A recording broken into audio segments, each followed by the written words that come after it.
Chapter 9-10. Zhang Xiaobao only suggested a few options, but did not directly specify which one was the most suitable. This was because he did not know how to do it better. If the imperial court finally came up with a plan, he would participate, but not lead. When Wang Wan left with him, Li Longji and the others no longer continued to pay attention to the running of the train. They flew directly into the palace on the hot air balloon and gathered important ministers to discuss this matter. On the way back, Wang Wan held Zhang Xiaobao's arm and asked softly, "Xiaobao, tell me the truth. Do you know how to climb the train?" Zhang Xiaobao shook his head twice and said firmly, "No, I really don't." "Why not? You learned a lot of your skills in prison. Don't tell me there aren't any legendary experts in prison?" Wang Wan asked. "There are masters, but there are no masters who can climb the train at least 200 kilometers per hour. Do you think the train of the railway gorillas in the documentary film? Do you want to learn? Then we can try using the current trains." When Zhang Xiaobao answered, the scene of a train flashed in his mind. He could not help but shiver. From Chang'an to Tibet, the train that left in the morning and arrived in the evening referred to this kind of train. There was the fastest train, and it even saved more time than taking a plane to and from Tibet. There was no master who could climb such a train. Wang Wan smiled and leaned on Zhang Xiaobao. "That's more like it. I thought that my husband was not an ordinary person, but it turns out that there are also people who can't do it. Then, tell me, will there be people who climb the train halfway through? I'm afraid that someone will accidentally get stabbed to death, and I can't specially open a class for them to teach them what to pay attention to when climbing the train. After hearing what you said, I'm really worried. The train route can't be like the river from Sanshui County, where there are bailiffs patrolling 24 hours a day. If that's really the case, it's better to use small carts to push the goods. The cost is too high.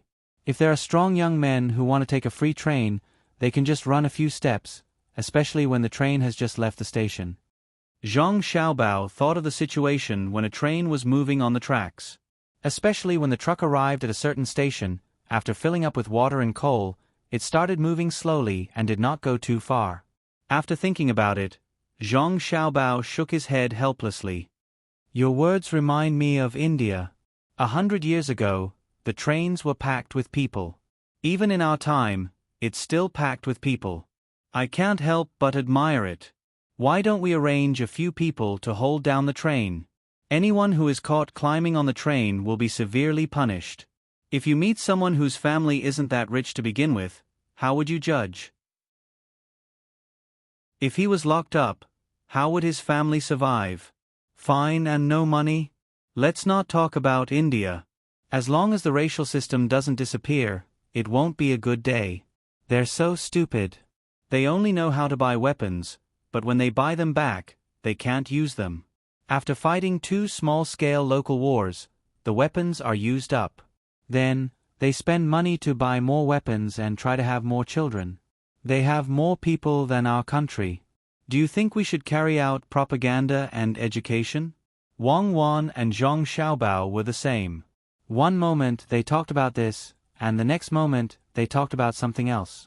Walking on the road, Zhang Xiaobao raised the hand that was not held by Wang Wan and casually moved it. He led Wang Wan into a small restaurant nearby. Coincidentally, there was a table by the window where someone had just finished eating. The two of them stood there and waited for the waiter to clean up. They casually ordered 2 plates of rice wine and prepared to eat. It seems that Takashita Junichiro is anxious. Zhang Xiaobao's lips moved. Wang Wan blinked twice to show that she understood. Because on the road, she also saw the people behind them. To be precise, they were thieves. It had been several days since she saw them by the lake that day. She had already investigated the origins of this group of people. She just couldn't figure out how they were going to do it. Were they stupid and didn't know her and Xiao Bao's identity? Didn't they know how much the two of them valued their safety? I think the propaganda and education you mentioned just now is fine. Zhang Xiaobao changed the topic back to the previous matter. Since you said it's fine, why don't you take out a feasibility report? How do you plan to do it? Wang Wan saw that her proposal was approved by Zhang Xiaobao and was very happy. She glanced at the two people who had just entered and no longer paid attention to them. There's no need to write a plan. We just need to catch him and bring him back to his village. We will write a big sign and hang it around his neck and parade him through the streets. We can even make a trip to the villages that are not related to him. Let him and his family lose face. He won't dare to do it again in the future. After Zhang Xiaobao finished speaking, he raised his head and drank more than half a bowl of warm rice wine. He raised his arm to wipe the sweat on his forehead and looked around. He grinned and said, "A small restaurant is just a small restaurant. It doesn't even have a fan. It's so hot. You can just put an ice basin by the side. Don't nitpick. If we really install a fan, we will have to renovate the restaurant and increase the price of the dishes. Take it off when it's hot." Wang Wan rolled her eyes at Zhang Xiaobao. Her voice wasn't loud, but it could be heard by the people around them. "It's not good to take it off, is it? It's not elegant." Zhang Xiaobao replied shyly. "Who's looking at you? You're so ugly." "Oh." Zhang Xiaobao replied with an He really took off his shirt and casually threw it on a stool at the side of the aisle. He continued to drink with his upper body bared. The people around them looked at Zhang Xiaobao in surprise. In the whole restaurant, he was the only one who dared to take off his shirt. Even the women who were eating couldn't help but glance at him. It couldn't be helped. He was too eye-catching. His skin was so white that it was obvious that he was from a rich family. However, the pieces of flesh on his body that were pleasing to the eye gave people another kind of feeling. It was a combination of contradictions. "Shameless." Wang Wan muttered in a low voice and then asked, "You said just now that you want people to hang a big sign. It seems that you don't respect people. They also have human rights." "Human rights or human life?" "Human rights. Do you want to give him a vote? Does he think that he's from our Sanshui County? Let's do it this way. Anyone who dares to climb on the bus in the future will hang a big sign and parade on the streets." There are people selling popsicles outside. Go and buy 2 for me." Zhang Xiaobao didn't care and insisted on his idea. When he turned his head, he just happened to see a person carrying a box wrapped in cotton cloth on his shoulder. He didn't need that person to shout to know what it was for. During the summer, there were many people who specialized in selling popsicles. The real white sugar popsicles cost 1 copper coin for 2. They were big and sweet. "Won't he come over if you shout? Why don't you let the waiter go? I don't like to move in hot weather," Wang Wan said with a pout. "Just do as I say. Otherwise, I won't be able to control you." Zhang Xiaobao stared at her. "Yes. Husband, please wait for a moment. I'll be right back." Wang Wan glanced at Zhang Xiaobao and left her seat. She went outside to buy popsicles. Zhang Xiaobao sat there and drank a mouthful of wine. He held his stomach and looked at the waiter. The waiter was also smart. He pointed inside. There was a side door. Zhang Xiaobao quickly rushed over. "This person told me to buy popsicles and ran away. Waiter, did you see my husband?" After a while, Wang Wan came back with a popsicle in each hand. She glanced around and didn't see Zhang Xiaobao. She muttered to the waiter, "Replying to you, I saw him. It's hot, so he went to the back to cool down. He probably drank too much water." The waiter replied very tactfully. He didn't directly say that her husband couldn't hold it in and went to the bathroom. After all, there were still people eating. Lazy people shit a lot. Wang Wan didn't care. She cursed and put down the popsicle. She took the clothes that Zhang Xiaobao took off and put them on the stool and pressed them beside her. Not long after, Zhang Xiaobao came back with a relaxed expression. He first looked at the seats where the 2 people who had followed them in were sitting. When he realized that they had already left, he sat back down and picked up a popsicle. They left. They left. I watched the 2 of them leave. Stupid people are stupid people. We still have to find opportunities with them. Takashita Junichiro found such a person. It's not that I'm looking down on him, but he's really not an opponent on the same level. Wang Wan curled her lips and picked up a popsicle to eat. However, Zhang Xiaobao grabbed it. It's cold. Don't you know what's wrong with you? You can't even touch cold water and you still want to eat popsicles. You've been nurturing yourself well since you were young. Are you planning to go all out? Yes, I know my mistake. This time, the sea is going to be chaotic. Won't Xinhua and Japan go crazy fighting? Wang Wan was at the sunflower stage and had already formed a habit. Every time this happened, Zhang Xiaobao would not let her touch cold things. At night, he would cover her waist with a blanket from time to time when she slept. Other women had never had a sore waist and stomach. Zhang Xiaobao poured half a bowl of warm rice wine for Wang Wan. Drink this today. Go back and drink wine before going to bed at night. Chaos, it's good. If not, where can I find an opportunity? It's not easy to destroy a country without direct force. The situation in the sea is already tense enough. You still want to add fuel to the fire. Are you sure they don't dare to directly snatch our ship? Wang Wan took a sip of wine and stuffed a piece of lotus seed cake into her mouth. Her voice was muffled. The information sent from the seaside had already described the situation there in detail. Xinhua wanted to go to the island next to Xinyuan Island to plant garlic and mine. Japan also wanted to go there, but Tang did not express its opinion. As a result, the two countries had many conflicts on the island and at sea. In addition, pirates appeared from time to time, causing people on both sides to suspect that it was the other side's doing. They had already sent memorials to Li Longji to blame the other side, wanting Tang to help them deal with the other side. Li Longji's attitude was more ambiguous, and the result was the current situation. Zhang Xiaobao picked up a piece of cucumber and threw it into his mouth. The production of chili is not enough. If you sprinkle some chili powder into this cucumber, it will taste even better.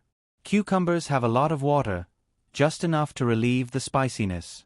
As a result, the more you eat, the more spicy it becomes. The more spicy it is, the more you want to eat it. I really hope that they will attack our ships. That way, your 8 elite battalions will have a place to fight. If the transportation is convenient, it's best to go to Europe and see if England and France are still as awesome. Oh, I shouldn't call them that. England doesn't seem to be called England yet. France should be called France, right? Anyway, that's how it is. With 8,000 elite cavalry, we should be able to achieve good results. Don't talk nonsense if you don't understand war. What do you mean by good results? As long as the logistics can keep up, I can flatten them all. Do you think guns and cannons are decorations? It's a pity that it's too far away. I can't kill everyone. If I get sick a few more times, I'll die there. Let's take it slow. As long as I'm alive, I'll go there and take a look. Even if I can't fly there, I'll take a boat there and plant a few flags there. Regardless of what happens in the future, I'll make Tang an empire where the sun never sets. Wang Wan looked indifferent, as if she did not care about those countries.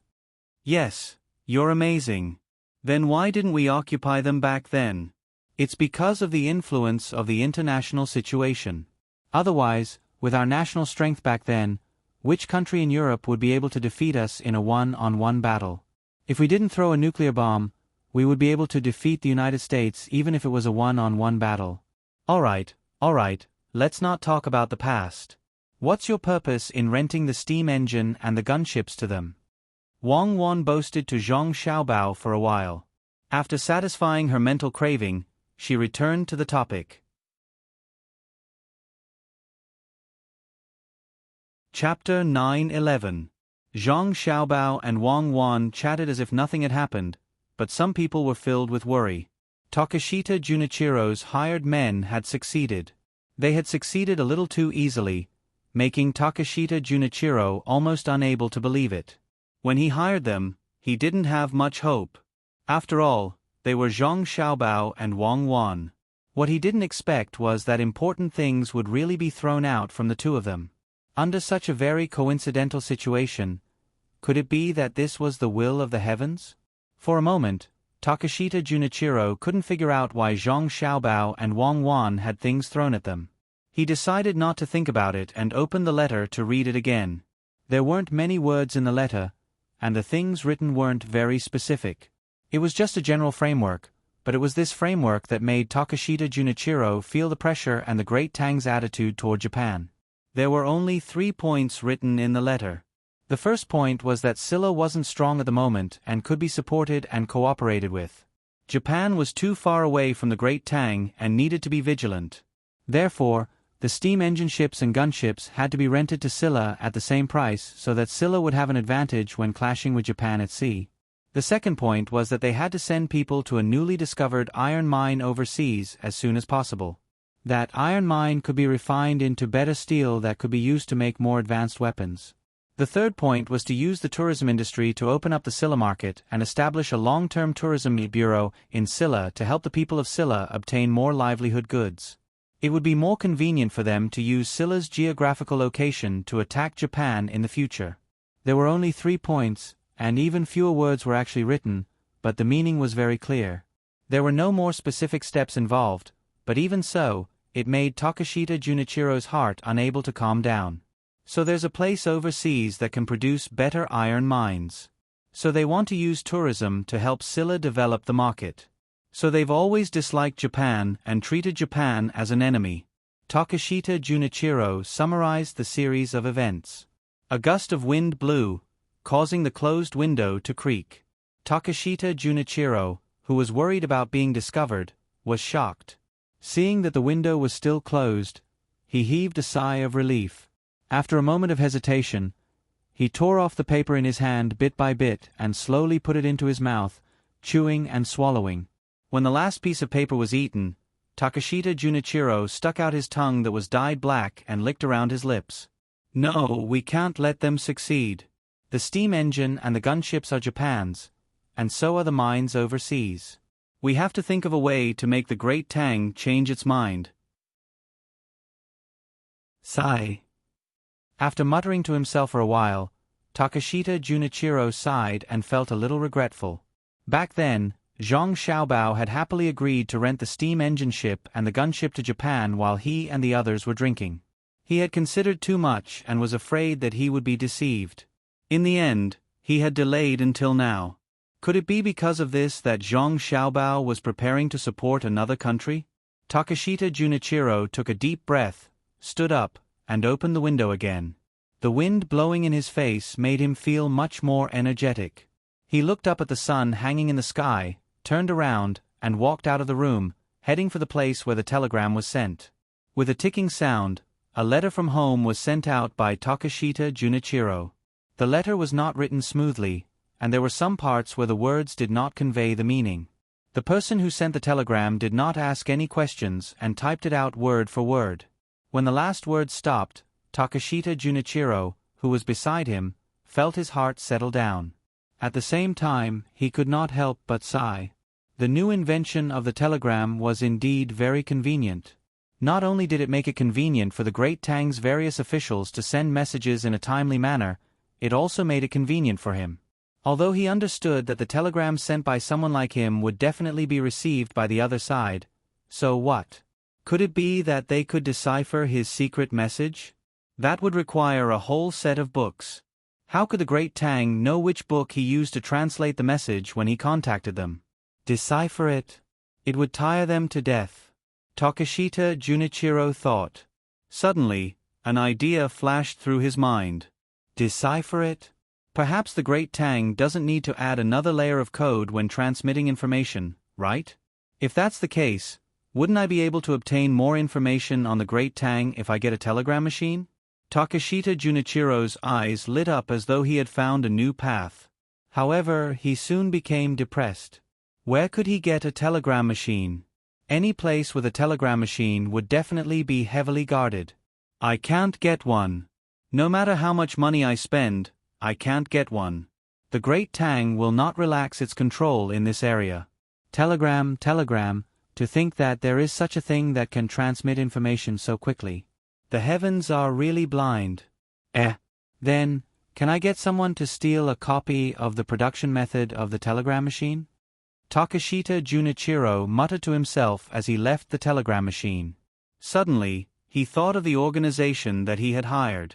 Since they could steal information from Zhang Xiaobao, it shouldn't be difficult for them to steal a copy of the production method, right? With this idea in mind, Takashita Junichiro quickened his pace.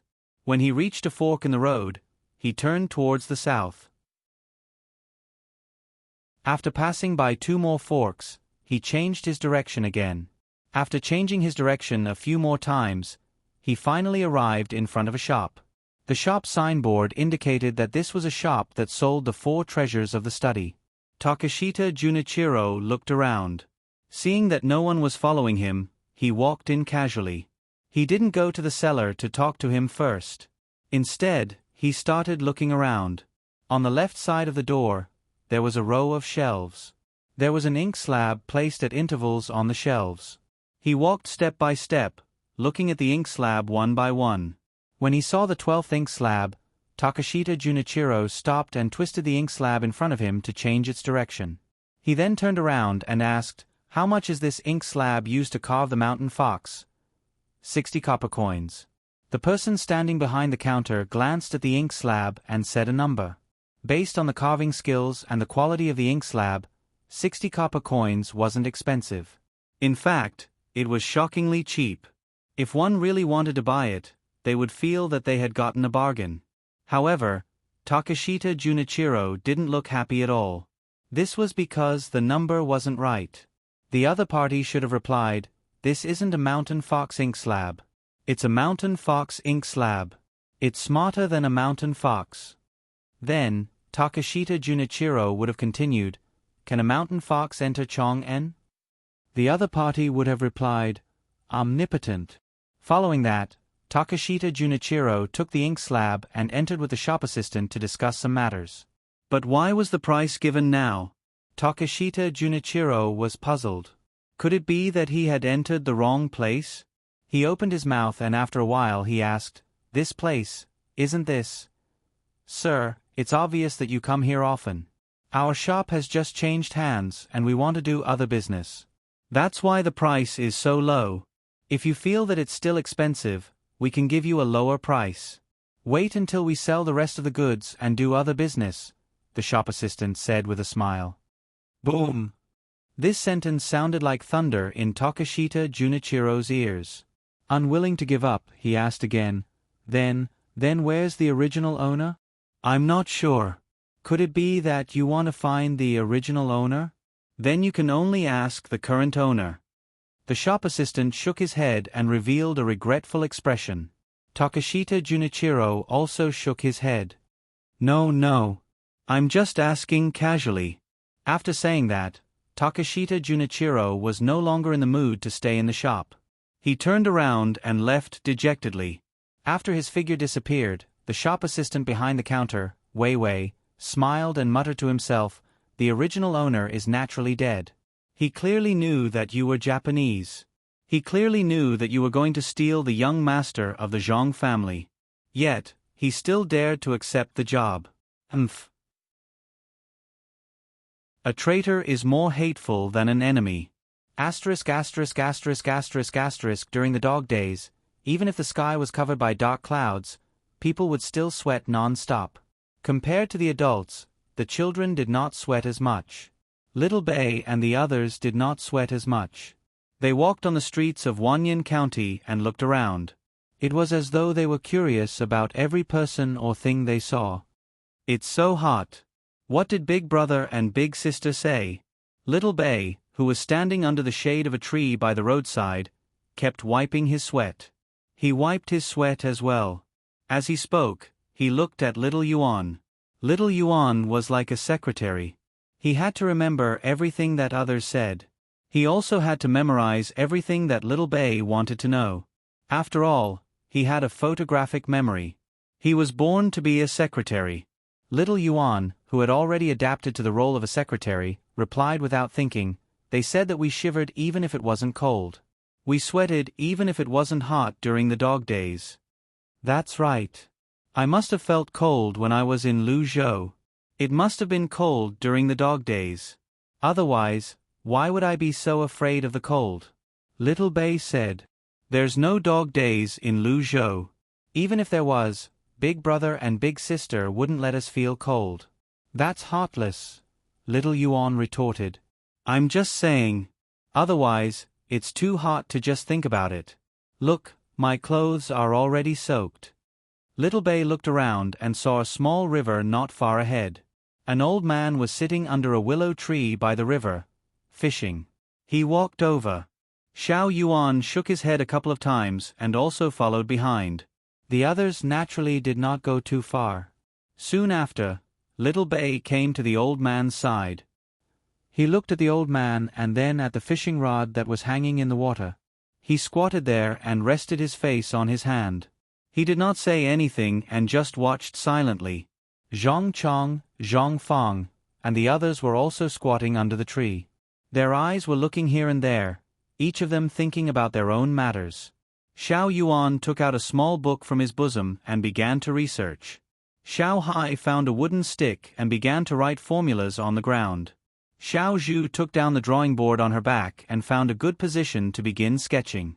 Just like that, the 9 little fellows each had their own tasks and stayed in silence. It was very harmonious. They were now on vacation. Zhang Xiaobao felt that he had taught them too many things recently, and it was not easy for them to understand. It just so happened that the weather was hot, so he let them come out to play. It was not far from the capital. Naturally, he did not give them any homework. They were still young, and they still had to play. As for what they wanted to do, he did not care. After watching for a while, Xiao Bei took out a bottle of warm water from his bag and slowly took a sip. He waited for the old man to reel in another fish. When he changed the bait, he smiled and moved closer to the old man, asking, "Grandpa, are you going to sell the fish you catch?" The old man had noticed Little Bei and the others when they came. Looking at their clothes, he knew that they were not children from an ordinary family. Therefore, he did not say anything. At this time, when he heard the cute child next to him ask, he first turned his head to look elsewhere. Seeing that there was no one else nearby, he kindly smiled and said, "I'm not selling. If I can catch one, I'll catch one. If I can't, it's fine. If I can catch a lot, I'll go back and fry it. If I can't, I'll make soup." "Oh, how many people are there in Grandpa's family?" As Little Bei spoke, she took out a small notebook and a pencil from her bag. She crookedly wrote a few words that no one else could understand. Only she could understand them. "Including me, there are 9 people in total. There is my wife, 2 sons, 2 daughters-in-law, 2 grandsons, and 1 granddaughter. My granddaughter is 2 years older than you. She's 10 years older." The old man did not care why the little girl next to him was asking. He casually told her about his family. 10 years old doesn't mean that he's older than me by 2 years. I'm only 6 years old, so he's older than me by 3 years. I'm older, hee. Xiao Bei wrote a few more words in his notebook before asking, "Then does the old grandpa have enough money at home? Can he eat meat for every meal? How much oil do you use every time you cook?" This time, the old man was shocked. He was shocked by the little girl's question. He was also shocked by the little girl's adult-like appearance. He asked in return, "Why are you asking this?" "I'm doing research. It's the holidays, so I came out to stay for a month. When I go back, if someone asks, I want to talk about what I did. How good is the life of the commoners? How good is it? How many families can't eat meat?" Little Bei tried her best to imitate the way adults spoke. She spoke too fast and could not keep up with her train of thought. Naturally, she was a little lacking in vocabulary. The old man stared blankly for a moment. He could hear something different from the words of the little girl beside him. That was the word, common people. Normally, when people spoke, they wouldn't say, common people, when talking about themselves. Unless this little girl often heard such words and learned them. In other words, she was born in an official's family. The old man could not help but turn his head to look in another direction. He did not believe that the child of an official's family would come out to play without an adult. It was not like they were commoners like him. A child could run around in the village. With this look, he really saw something different. On the road behind them, at a place that was neither far nor near, there was a peddler carrying a pole and selling goods. Around the peddler stood a few people who seemed to want to buy something. There were adults and children. The children were all in their teens. If there were only adults, it would not be a big deal. However, those children were not seen in the village before. It should have looked natural, but instead, it looked unnatural. The old man turned his head and looked at the little girl next to him. He asked, "Then the people behind you are protecting you?" No, the adults are not protecting us, and the little ones are not guards who have been trained for us since we were young." Little Bay first let out a cry of surprise. Then, she repeatedly waved her hands and explained very clearly. "Yes, I don't think so either." The old man nodded in agreement. Little Bay revealed a happy expression. Little Yuan, who was beside her, stopped flipping through the book and looked up at Little Bay. He sighed helplessly. This stupid future wife of his always thought that she was very smart. How worrying. The old man guessed the little girl's identity. The old man could roughly guess the identity of the little girl beside her, but he didn't expose her. He began to answer the previous question. "There's only one person in my family. The 3 kids are all studying in school. My eldest grandson is okay, but my second grandson is stupid. He can't learn and always ranks at the back of the line during the exam. The best one is the youngest girl. She has been the first 4 times in a row. Just the prizes she has won are not few. Look at this fishing rod of mine, it was exchanged with her points. If you want to eat meat for every meal, you have to see what kind of meat you eat. If you can't afford to eat beef or mutton, you can change it to pork or chicken. You will get sick of it if you eat it all the time. It's fine to have meat once a day. Save more money for my grandson's wife when he grows up. We don't lack oil either. Meat oil and vegetable oil are placed there. You can eat whatever you want. Clothes. Slow down, slow down. I can't remember. Little Yuan, come here." Little Bay's hand speed obviously could not keep up with the old man's speaking speed. She was so anxious that she broke out in a sweat. In the end, she simply gave up and waved at Little Yuan. Little Yuan also had her own matters to attend to. She pretended not to hear and continued reading.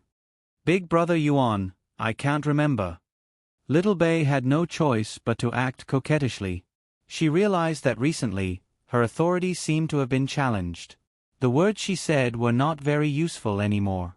Perhaps it was because the older Little Yuan was no longer afraid of tripping wires. This was a problem. As expected, Little Yuan liked this. She closed the book, squatted beside Little Bay, and pretended to listen. Little Bay smiled contentedly. The old man also smiled benevolently. He could see that this boy and girl were not from the same family. They did not look alike, and the little girl did not address him as an elder brother. He did not need to think too much to know that this pair was arranged by the 2 families. He gave his blessing to the 2 children in his heart. Growing up together was much better than getting married without knowing what the other party looked like when they grew up. Following that, the old man continued, "The clothes at home are bought and made by ourselves. Although the clothes in the ready-made clothes shop are not expensive, it is still not as fitting as the clothes made at home. The family rears 12 pigs and more than 60 chickens. The eldest son works in the capital as a servant in the Ministry of Works and earns quite a lot.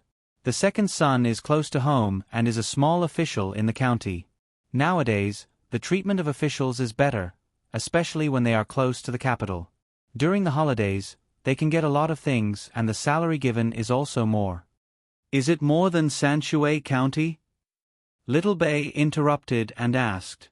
"Hee, little girl, Sanshui County is not comparable to other places. That place gives more things, and the salary is also not small. I heard that once you leave that position, you will be given a lot of money." The old man looked in the direction of Sanshui County, and his words were full of envy. Yes. Once you leave Sanshui County, you will receive a large sum of money, enough to spend for a lifetime. If you do better as an official, you may not be able to spend it for several lifetimes. Being an official in Sanshui County is not easy. Your attitude has to be dignified, and your ability. That is called being upright, Little Yuan corrected at the side. All right, Little Yuan, please correct your attitude first. Old Grandpa, I also said that your ability is also very great. Old Grandpa, please continue. Little Bei blushed and glared at Little Yuan again. The old man finally laughed. Ha ha ha, all right, I will continue. The children at home have things to do, and the life at home is good. Although it is not as good as the rich, there is no need to worry about food, clothing, and accommodation. Even if there is a disaster, there is no need to worry. That is good. Little Yuan, write it down. The people are living very well. Old Grandpa, what about the land? Little Bei finally returned to normal and asked again. Land. Naturally, there is no space for farming. It is sold. It is sold to Boss Fong in the county. He bought a lot of land in the village and connected them together. During the farming season, he can help out and earn a lot of money, the old man said casually. Little Bei nodded. That is great. He can earn more money. When your grandson grows up, he will also earn a lot of money. Then, he can build a house and get married.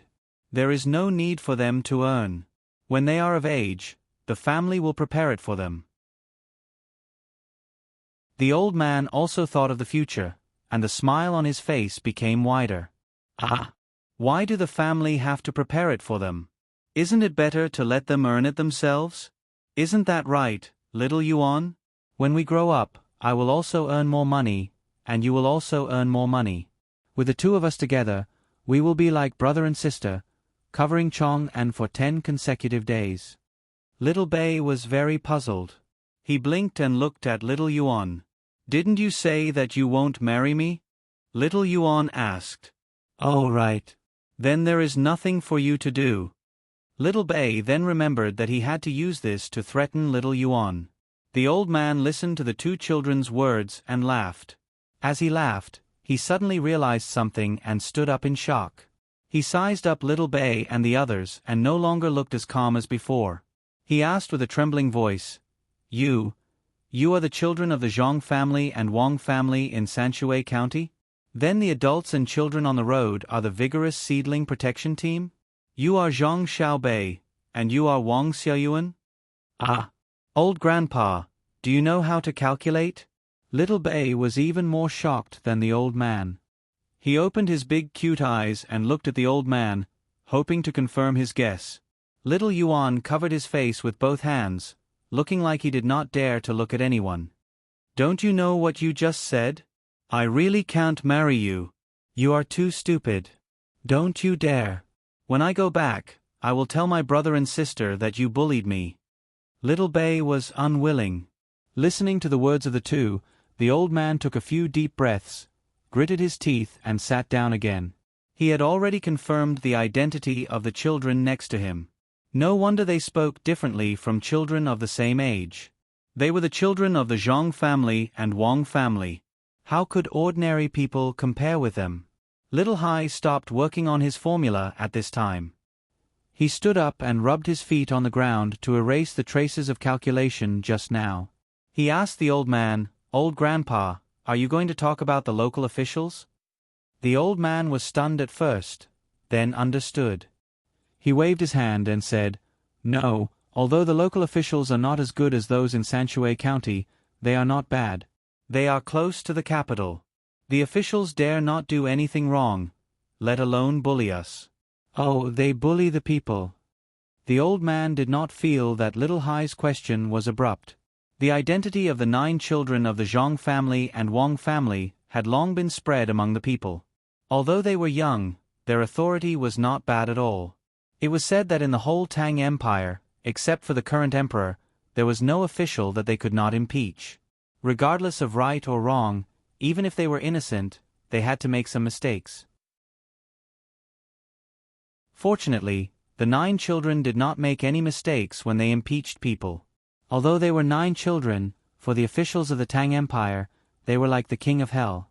Wherever they went, it was not an exaggeration to say that they turned the world upside down. You really didn't? Xiao Bei asked again. No, even if there are some small mistakes, it doesn't matter. If this is really done, who knows what will happen next? The old man was scared now. He was really afraid that these children would make trouble for Wanyan County again. We are not impeaching. We are just here to play. We are really not impeaching. Old Grandpa, don't worry. Little Bei also knew the power of the 9 of them. Just like what his brother said, no matter where the 9 of them went, they would immediately be regarded as a bomb with great power. The old man let out a long breath and continued to talk to Little Bei about life, but he was no longer as casual as before. That night, Little Bei and the others sent a telegram to the capital. It was a very long telegram, and it was not as concise as other people's telegrams. The person who sent them the telegram even copied their spoken language. The 9 children thought that this was a very ordinary telegram, but they had no idea that Zhang Xiaobao and Wang Wan had been worrying for half a night. Little Bei and the others sent a telegram, Wang Wan said to Zhang Xiaobao after dinner. I know. This is troublesome. Zhang Xiaobao nodded. That's right. The annexation of land is getting more and more intense. This was originally a situation, but now, it is different from history. Everything is covered up by the increasing prosperity of the common people. When the common people can obtain survival resources from other sources, the importance of land has weakened. This is not a good sign. Wang Wan was worried. She did not want the land of the great Tang to become like this, but she was powerless to stop it. Not even Zhang Xiaobao's status and administration could suppress it. Zhang Xiaobao's brow furrowed, then relaxed, furrowed again, and relaxed again. In the end, he calmed down. In truth, this is an inevitable trend. Under the rules of profit, concentrating resources will always be more in line with the progress of the times than spreading them out. What I'm worried about now is that once the annexation of land is completed and the land is concentrated in the hands of a few people, will the ratio of grain crops to cash crops become unreasonable? If oil becomes expensive, everyone will plant soybeans and rapeseed, then who will plant rice and wheat? Once the same things are planted, the merchants will make more money, and the common people will find that the things they need are more expensive. Then, the currency of the great Tang will depreciate. Grain will become expensive, and so will feed. As the cost increases, the price of meat will also increase. Troublesome, truly troublesome. Zhang Xiaobao did not look at the issue of land annexation alone. In fact, what he was afraid of was not the concentration of land and a portion of people controlling the price of grain in the Great Tang.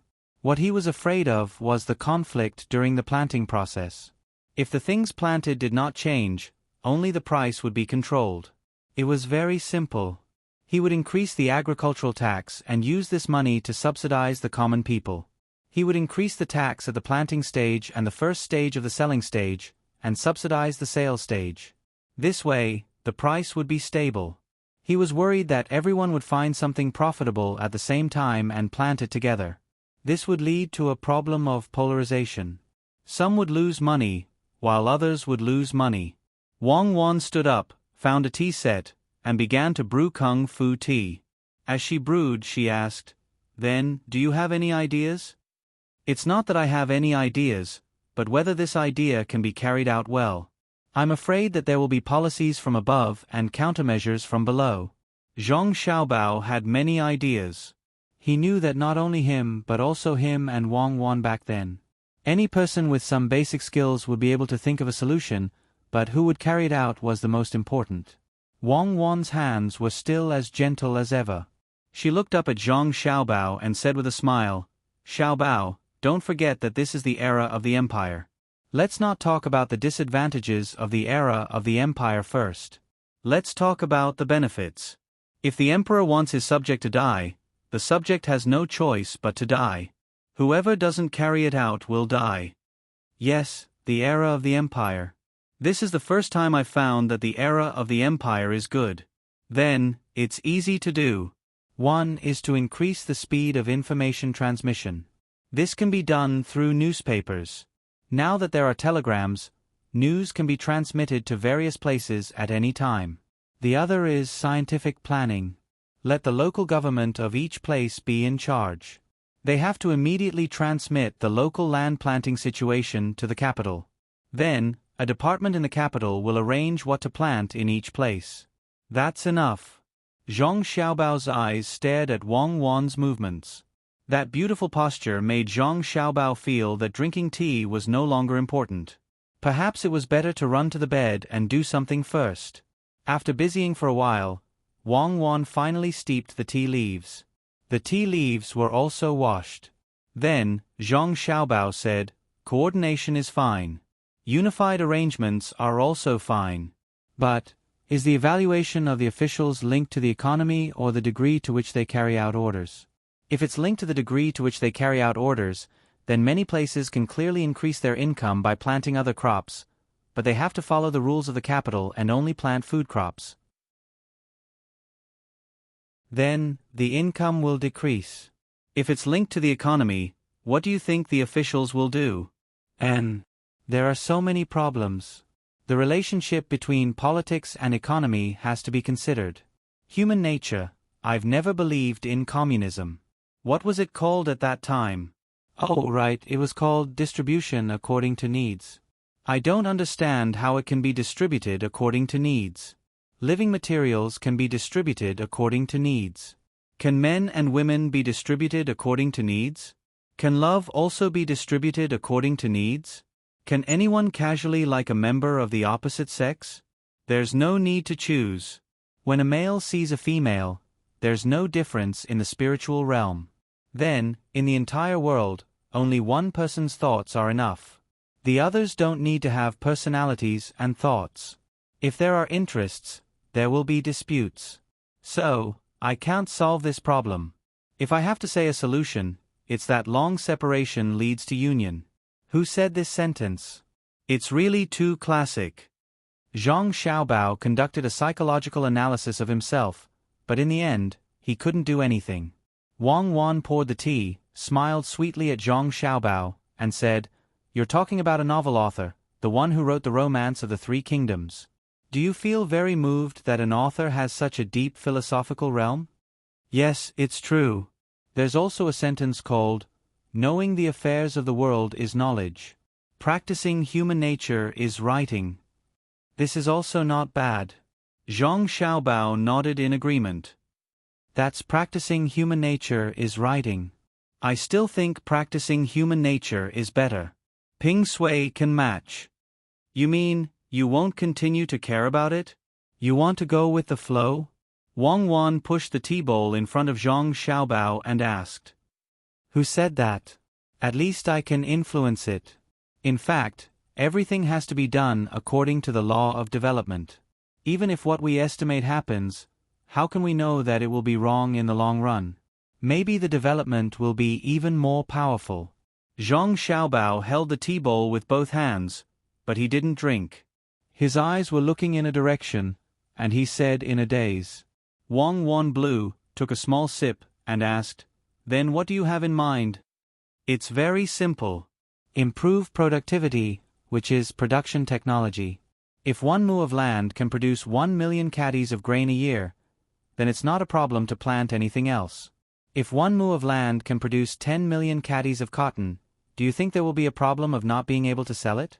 The rest of the land will naturally become a garden. Right now, we can't reach the level I said, but I can expand. The place we are in is called the Eurasian continent. Do you know how big it is? Let's occupy it all, and when the time comes, we can plant as much as we can. I don't believe there will be a lack of food crops. Zhang Xiaobao thought about it, and in the end, he thought of occupying the other places. Wang Wan felt that the temperature of the tea bowl was about right, so she drank it in one gulp and said, "I understand. What you need to do now is to keep expanding. After all, the population of the Tang Empire is not as big as ours. If we really expand, there will be a situation where there is land but not enough people. What about in the future? In the future? Do I have to care for 10,000 years? As long as I'm alive, I will care about this. In the future, if people can live on the sun, then I won't have to worry about it. While there are no more problems on the other places on Earth, we will occupy them. This will save us the trouble of using them as raw material bases. We can directly own them without political or military means. Then, we will wait for the whole world to be unified, then split into smaller countries. We will continue to fight and unite again. If you throw an atomic bomb at me, I will throw a hydrogen bomb at you. In the end, the world will be gone, and new life will begin. Zhang Xiaobao also drank the tea in one gulp, and pushed the tea bowl back to Wang Wan. Wang Wan poured another 2 bowls. Xiaobao, are you telling me a science fiction story? I am asking, what should we do now? Should we stop the annexation of the land, or find another way out? Oh, okay, I will say. What we need to do now is to transfer the possible losses to other countries, starting with Japan. Zhang Xiaobao said seriously. Starting with Japan, it really started with Japan. After Takashita Junichiro sent out the telegram, it did not take long for him to get a good night's sleep. At noon the next day, he received a telegram from the coastal area, from the Four Seas Academy's Department of Japanese International Students. Now, Japan no longer dared to not make decisions, and the power continued to be in the hands of a certain person. Takashita Junichiro had more power in his hands, but he definitely could not easily decide the strategy of the entire Japan. This was because the people in Japan had already discovered that no one could win when facing Zhang Xiaobao. The content of the telegram was very simple. After it was translated with a code, it supported Takashita Junichiro's judgment and planned to find a way to rent steam engine ships and gunboats, forming a military advantage over the people of Silla at sea. At the same time, they could also avoid the pirates that appeared out of nowhere. Takashita Junichiro was very happy when he saw it, but he was also a little depressed because his second proposal was not approved. His second proposal was to create a few tourist attractions in Japan, and then send ships to pick up people from Great Tang who were willing to go there. The first few trips would be free, and the travel fees would be waived. After arriving in Japan, all other expenses would also be waived. When they left, they would even receive a precious gift. After a few batches of people went there, they believed that with their publicity, more people would be willing to travel to Japan in the future. At that time, they would start to charge a small fee and gradually increase it. Not only would it strengthen the relationship with Great Tang, but it would also increase the income of Japan. In the end, this proposal was rejected. The reason for the rejection was that Great Tang already had many good tourist attractions. The people of Great Tang had not even finished touring the Great Tang's territory, so how could they go to Japan? What if there was danger? This bunch of short-sighted people, what do they know? Can't they go to Japan if they don't finish touring the Great Tang's territory? The people from Jiangnandong Province and Shanandong Province would take much less time to reach Japan than the people from Ryongjia Province? Humph. Let's see what you all say when a large number of tourist groups start to appear in Silla. Takashita Junichiro hurried to his place with a letter in his hand. After closing the door and windows, he cursed angrily. Before Takashita Junichiro could think of a way to convince the people from the Four Seas Academy to support his plan, knocking sounds came from the door. 3 long knocks, 2 short knocks, and 1 long knocks. It was very rhythmic. Takashita Junichiro was happy at first. Then, he straightened his clothes and changed his expression. He came to the door and asked, "Who is it?" "It's me." A familiar voice came from outside. Takashita Junichiro felt relieved. He opened the door and saw Yamamoto and Yamamoto standing outside. He poked his head out and looked around. Seeing that no one was paying attention, he let the two in. Takashita Junichiro had to be careful.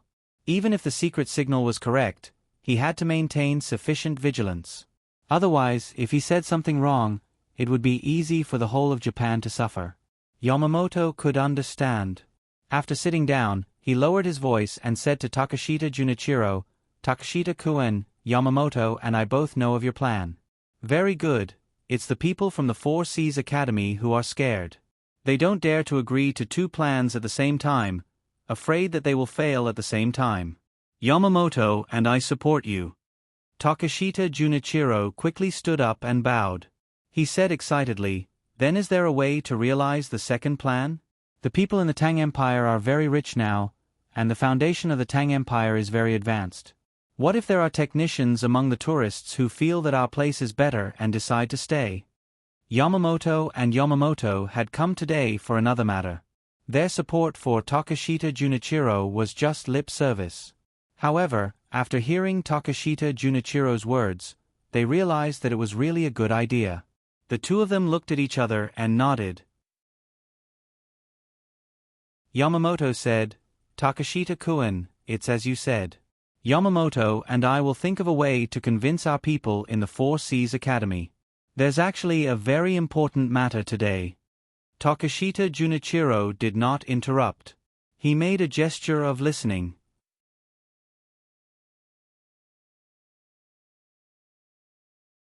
Chapter 9-12. There were still 10 days before the autumn imperial examination, and the number of people in the capital increased. Most of the people who did not pass the spring imperial examination did not return. They continued to stay in the capital, looking for connections and interacting with their peers.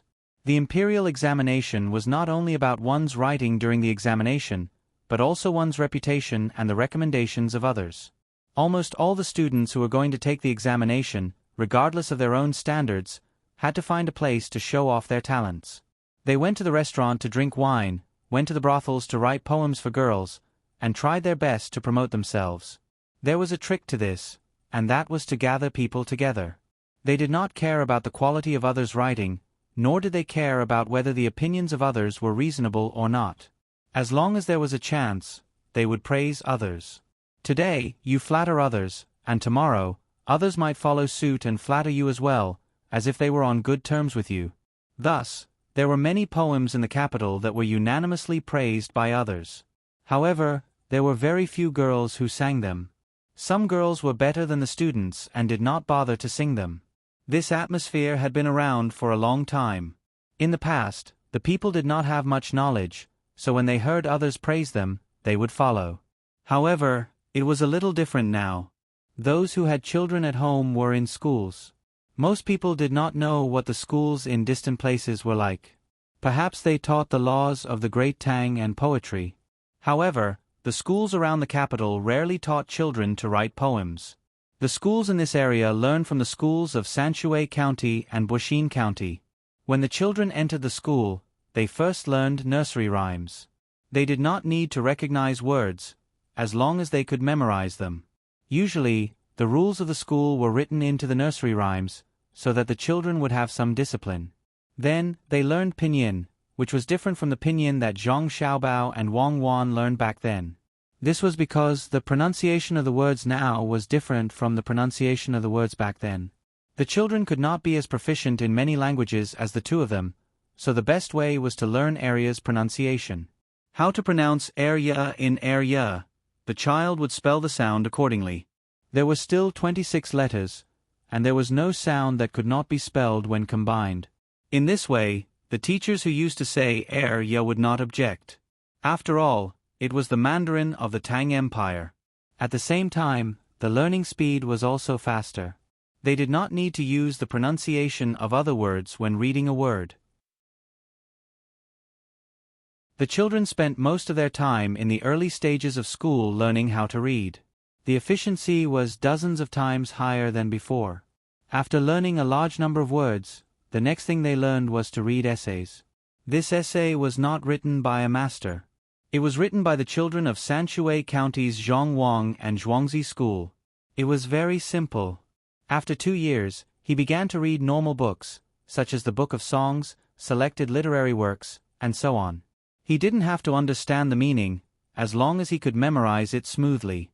Then, there would be a teacher who would translate it and explain it from simple to deep.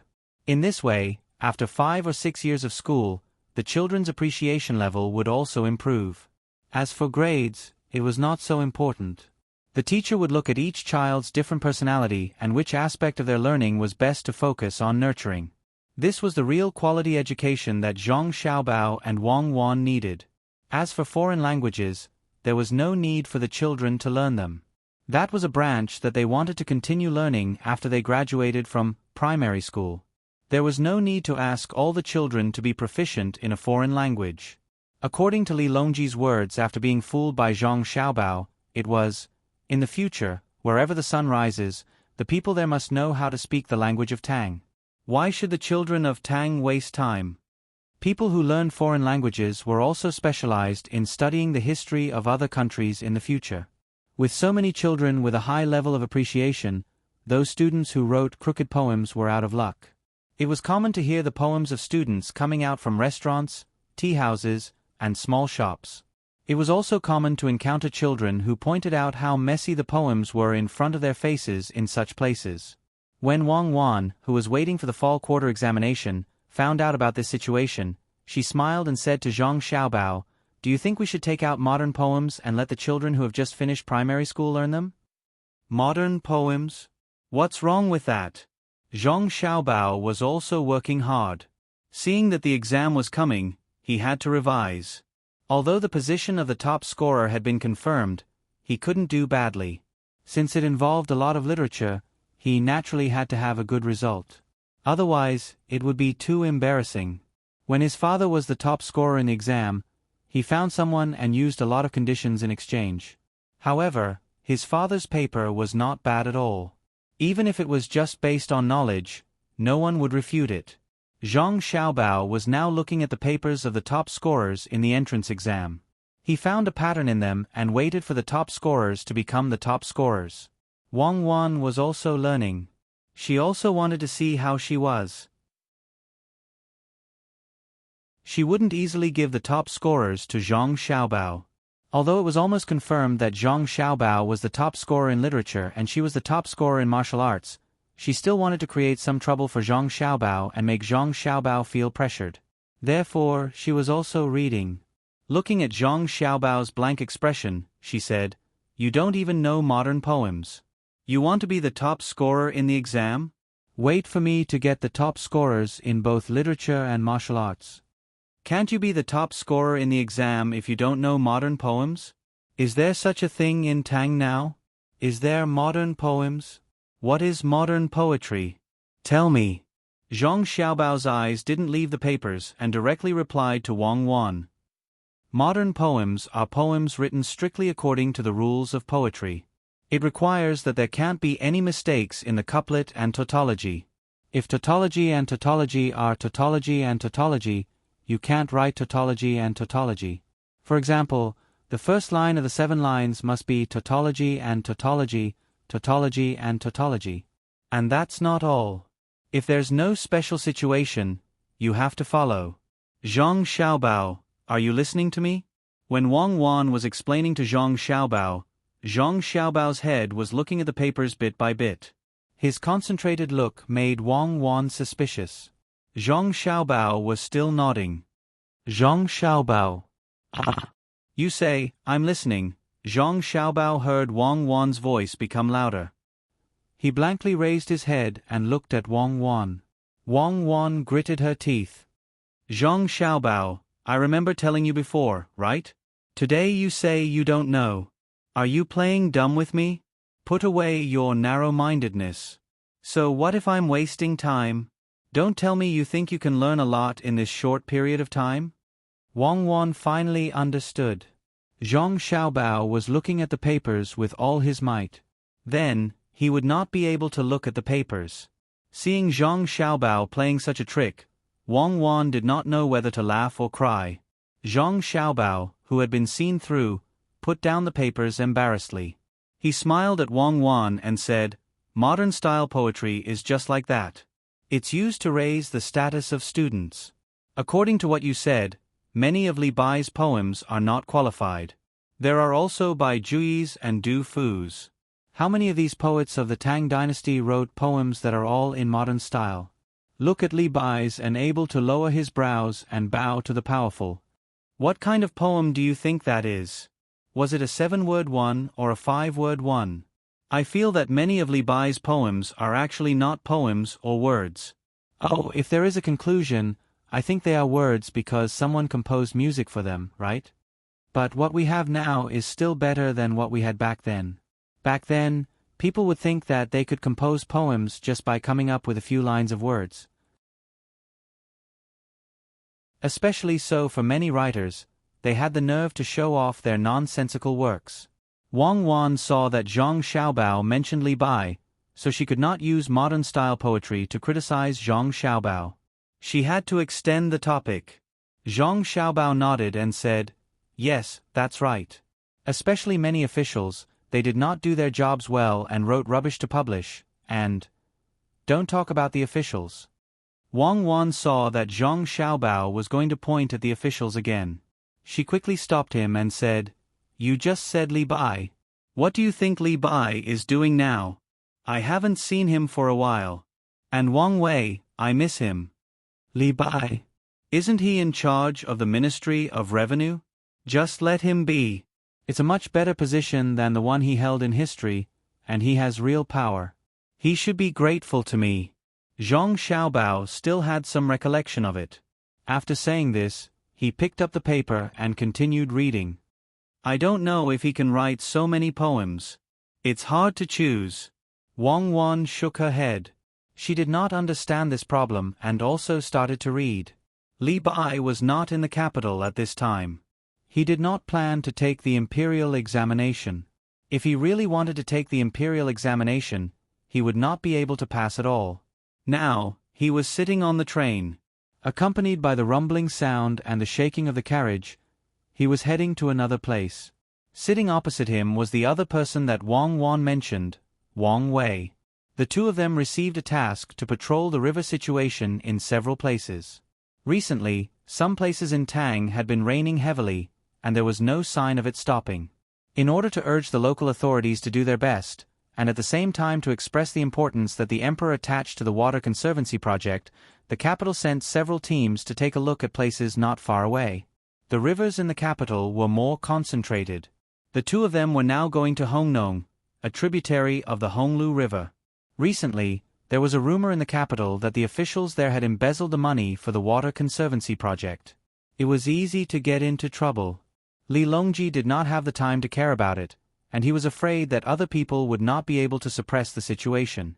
Therefore, he sent Li Bai and Wang Wei. Li Bai was in charge of the Ministry of Revenue, and he was in charge of the land and taxes. Wang Wei was in charge of the water conservancy project, and they were in charge of the water conservancy project. However, they did not bring anyone with them. When they arrived at the place, they had to borrow people from the local government. This made the two of them slightly worried that the task would not be easy to complete. "Is there anyone who wants wine? It's 5 copper coins per serving, and there are also 4 side dishes." While Li Bai and Wang Wei were sitting opposite each other and thinking about this, the person who was pushing the cart on the train came over. This train did not have a dining car, and it was too wasteful. More importantly, the train had a lot of wooden structures, so they were worried that they would catch fire. Therefore, they could only get people to push the cart to sell them. The price was not expensive, and it was the same as the ordinary snack bars in the capital and Luoyang. It was Zhang Xiaobao's suggestion. As he had taken the train at that time, the items sold on the train were very expensive. In the end, not many people bought them. Many people who were prepared to take the train bought them before boarding. Therefore, Zhang Xiaobao decided to take a measure to make things convenient for the passengers. The price of the items sold on the train was not high, and it was fair. Although it was called fair, it was actually equal to the price of the capital and Luoyang. It was not really fair, but it was not bad. However, Wang Wan did not think so. She felt that before Zhang Xiaobao went abroad to develop his career, he must have been on the train and did not have enough money to buy boxed meals. He had the experience of going hungry and could only drink free hot water to fill his stomach. Zhang Xiaobao denied this. The truth behind the train selling goods at a flat price was buried, but the goods were not bad. Wang Wei smacked his lips and took out 5 coins from a hidden pocket in his sleeve. He stacked the coins together and did not place them one by one in front of him. He said to the seller, "Give me a serving. Do you have chess pieces? I'll buy 1 too. All right, here's the wine you wanted." The seller put a wooden wine jar between the two of them and filled it up with another pot. He then took out 2 small wooden wine cups and 4 small dishes. He said, "The wine jar and wine cups are borrowed. You are not allowed to take them away. We also have chess. What kind of chess do you want?" It was the first time for Wang Wei to take a train, so he was very surprised. He looked at the cellar and the wine and dishes in front of him and asked, "What if I secretly take them away? For example, what will you do with these small dishes?" The seller was stunned. He lowered his head and did not know what to say. He hesitated and did not say anything. "Just say it. We are officials of the imperial court." Li Bai also wanted to know the consequences of such a thing. Could someone check his belongings when he went out? Or send someone to watch him? When he got on the train, he and Wang Wei did not show any evidence. Therefore, no one could find them. The seller carefully looked at the two of them. For a moment, he couldn't tell whether the two of them were officials or not, but he knew that the two of them were definitely not ordinary people. The material of their clothes was better, and they looked almost the same. After thinking for a while, he finally said, "In fact, what I said just now was to remind you to take the things away. It is not that I don't want you to take them. If you don't take them, it will be difficult for me." Huh? Li Bai and Wang Wei made a puzzled sound at the same time and looked at the seller in confusion.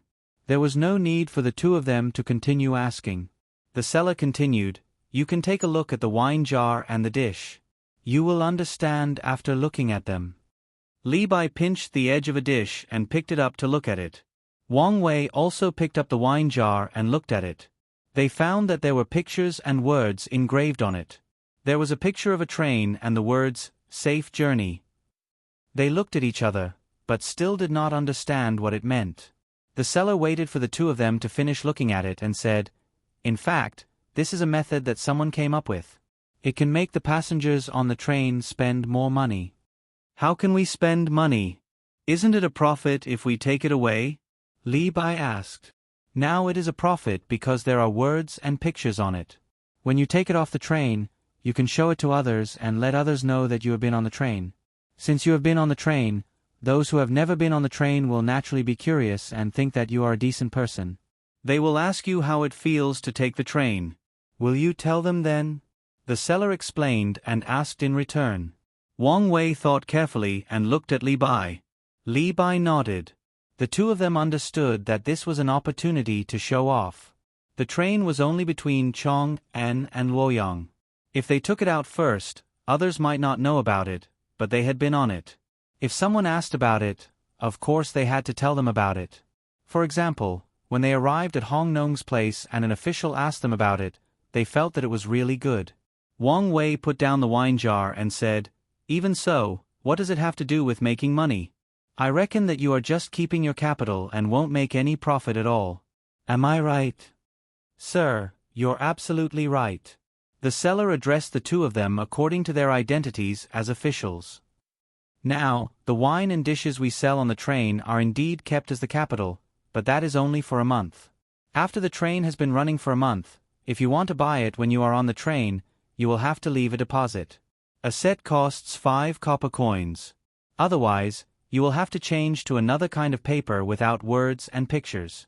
If two people take the same train, one of them leaves a deposit and takes the thing away, while the other is reluctant and doesn't take it away. Both of them are from the same village. When they go back and brag that they have been on the train, others will naturally believe them. There is no coercion. If you want to take it, take it. If you don't want to take it, forget it. If you don't want to spend the money, you will not take more money. Don't you think so?" The seller continued to introduce the business idea. Wang Wei and Li Bai nodded. Indeed, the two of them admitted that this method was really too good. When bragging, one should at least take out something decent. "I wonder who came up with this idea?" Li Bai asked curiously. Wang Wei thought for a while and asked, "Could it be the idea of Zhang Jidushi? I guess only they would do this kind of thing." Wang Wei, who had a good understanding of Zhang Xiaobao, didn't believe that such a method was something that an ordinary person could come up with. It was too bizarre. This was a special method of trading, and according to Zhang Xiaobao, it was called a marketing strategy. The seller nodded at first, then shook his head and said, "It's not young Master Zhang's idea. Young Master Zhang is so busy, he doesn't have time to care about this. Besides, This new idea was just started today. Someone suggested it yesterday. In fact, this method was thought of by Xiao Bei of the Zhang family. Yesterday, they took the train for a while. Today they went back. It seems that they are just sitting for fun. Yesterday, when they were on the train, they told the person on our train. So we immediately asked someone to make a batch. Little Miss Xiao Bei? Who? Oh. Xiao Bei, Zhang Xiao Bei? Wang Wei was stunned for a moment and guessed who it was. At first, he thought it was an adult, so he didn't expect it to be a child. After reading the name, he finally knew who it was and couldn't help but tremble. Li Bai's expression also changed slightly. Both he and Wang Wei knew Xiao Bei's lethality. That child would rush to Hanyuan Palace Hall whenever the emperor and the ministers had important matters to discuss in the morning court. She would rush there twice, and 2 officials would be in trouble. She was clearly an official killer. No one dared to impeach her. She is really amazing. Wang Wei said again. What about chess? Is it free now? Li Bai looked at the cart. No, it is rented. There are Go, Chinese chess, and Gamoku. Even if you want to play Monopoly, there are also simple ones. The seller replied. Give me a set of Chinese chess. 1 copper coin, 3 copper coins as deposit. Here is a printed chess record. Do you want it? 20 copper coins. 1 copy. The seller took out the Chinese chess, which was wooden and not worth 3 copper coins at all. He didn't forget to promote the chess record. 1 more serving of wine and dishes, please. I want a different dish. Wang Wei saw that there were more than 4 kinds of dishes in the cart, so he ordered another serving and took out the money to give to the seller. After the seller left, Wang Wei poured wine for Li Bai and said, Brother Tai Bai, don't you think that the Zhang family and the Wang family are too amazing? How old is Xiao Bei? She can think of such an amazing idea. Ah, I admire them, I really admire them. Li Bai picked up the wine cup and nodded. It is extraordinary.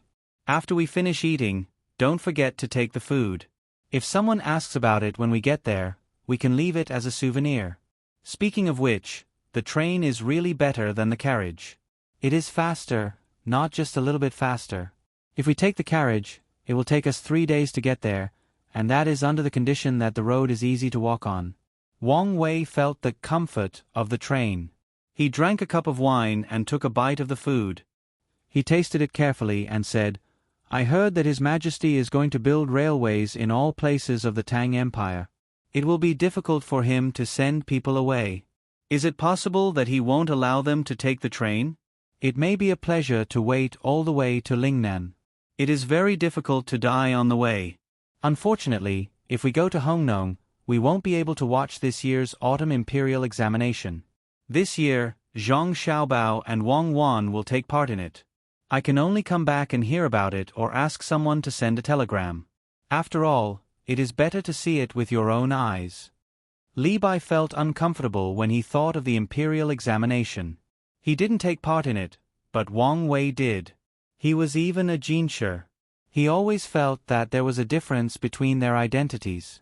When he thought of Zhang Xiaobao and Wang Wan taking part in it, he said, their positions have been decided. So what if I don't watch it? If I watch it, they won't be the top scorer. One will be the scholar and the other will be the martial scholar. You can't say that. It is not wrong to say that it has been decided. But if it hasn't been decided, will they not be the top scorer if they take part in it? The purpose of the imperial examination is to select talents to govern the country. Who dares to say that they are better than them in this aspect? Wang Wei used a different way of thinking. He picked up the wine jar and poured wine for Li Bai again. Looking at the trees outside the window, he didn't say anything for a while. Li Bai also drank wine silently. He drank half a jar. Because it was white wine, although Li Bai always said that he drank a lot, he was also muddle-headed when he drank white wine. Therefore, both of them were slightly drunk. After drinking wine, Li Bai felt comfortable and relaxed. He asked Wang Wei, Brother Maojie, why do I always feel that something is wrong with Hongnong? Is it because you are too happy to take the train? Wang Wei waved his hand and said, I also feel that something is wrong. There must be something wrong there. Otherwise, the two of us wouldn't be sent there at the same time. Maybe there will be a group of people there to be dealt with. Nowadays, the officials want to take risks when they have the chance. They don't care about the lives of the people. Wang Wei's feeling was similar to Li Bai's. At the same time, he was very dissatisfied with some of the officials there. Of course, he had not seen the officials at the time of Zhang Xiaobao and Wang Wan. If he had seen them, he would find that the officials of the Tang Empire were not bad. They could even be called excellent. At least they had a respectful heart. This was also the reason why Zhang Xiaobao tried his best to give others chances when he was in Sanshui County. The officials he met before were still afraid. They knew that they were wrong and took risks when they did things. They were not like the officials at the time of Wang Wan and him. They didn't even care about their face. They knew that they would harm the people, but they still did it calmly. Li Bai saw that Wang Wei was also worried. He put the food on his plate and didn't eat it. He frowned and asked, Brother Maojie, if that kind of thing really happens, what should we do? We don't have anyone around us who can help us. The imperial court sent us here, but they don't give us any help. Aren't they afraid that something will happen to us? Let's take one step at a time. When the time comes, we will go to Hongnong to find help. I hope everything will go well. I think it's better for us to come here in vain. If something really happens, it may be over there. Under the natural disaster, it's difficult to handle it. I don't know how many people will suffer. Zhang Xiaobao is not willing to organize the relief in person now. It's going to be difficult. Wang Wei also stopped eating. He was like Li Bai. As scholars, he hated evil as if it was an enemy. The two of them were silent for a while. Only the rumbling sound of the train was in their ears, but it made them feel that the sound was so far away. It was so unreal. Everything was like a dream. Taking such a fast train, they were going to a place where there might be a vast ocean. The progress of technology and the hardship of the people formed a strong contrast. Thinking about it, the speed of the train gradually slowed down. Then it stopped at the platform. Some people got off, and some people got on. After a while, it rumbled again and gradually accelerated away. Li Bai came back to his senses. Looking at the trees that began to move backward again, he said, Is it true that human beings can't go against the heavens? What about when Zhang Xiaobao and Wang family went to Luzhou? What about when they broke the dam of the Yangtze River in Xuzhou? If the heavens want to punish the people of Luzhou, they can say that they have been going against the heavens. Didn't they come here? You still want to compete with them? Didn't you see the children in their family? How old were Zhang Xiaobao and Wang Wan at that time? They were already able to help distribute supplies. Look at Xiaobei and the others now. They are all like smart people. They can't be compared with them at all. If you really want to compete, go to Xinluo. I'll give you a few thousand soldiers. Let's see if you can scare them. I guess when Xinluo hears that you are leading the army, their general will be very happy. Wang Wei did not give Li Bai any face at all. His words made Li Bai's face turn red. The two of them continued to eat. When they finished all the wine, they bought another jar and refilled the wine cups. Li Bai suddenly asked, If the two of us don't go there, but send Zhang Xiaobao and Wang Wan to Hongnong, and no one follows them, will they be able to do it? What do you think? Is there a need to send the two of them? Just send Xiaobei and the others there. Even if Hongnong is fine, the local officials will be scared out of their wits. I'm asking you to send them there before they become famous. Li Bai set up a problem. Isn't it the same? Back then, they were not famous in Sword University. They learned extraordinary skills from the experts at home. It makes sense. If they go to Hongnong, what will they do? Come on, think about it. Maybe there's a way. As Wang Wei spoke, he suddenly had a new idea. He no longer put himself in the situation to think about the problem. Li Bai's eyes also lit up. He thought about it while eating. After a while, he said, I guess they will use money to bribe people. When they have no money, they will find a way to make money first. Brother Mojier, do you know how to make money? I don't have much money with me. Wang Wei looked at Li Bai and nodded. Indeed, they may really do that. When we get there, we can send a telegram to Beijing to ask. I just don't understand why they don't send people to us. Wang Wei and Li Bai did not understand on the train, but Zhang Xiaobao and Wang Wan figured it out. The two of them chatted while learning. When they mentioned Li Bai, they asked someone to send a telegram to ask. They learned that Li Bai was going to Hong Nong with Wang Wei, and did not bring anyone with him. Then they had a new topic. The two of them are together. It's very interesting.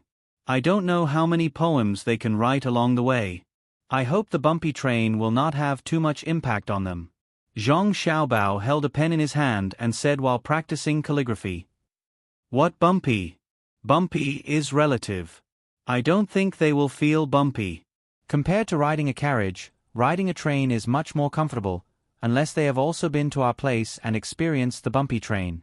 Wang Wan stopped reading now. She took out the military map and checked the situation of various places on it. Although she said that she wanted to compete with Zhang Xiaobao for the top scorer, Wang Wan knew that even if Zhang Xiaobao did not have his current status, she would not be able to get the top scorer if she took the exam with him.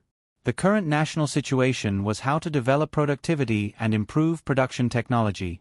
In this aspect, Zhang Xiaobao was better than her. Therefore, it was better to get the top scorer in martial arts.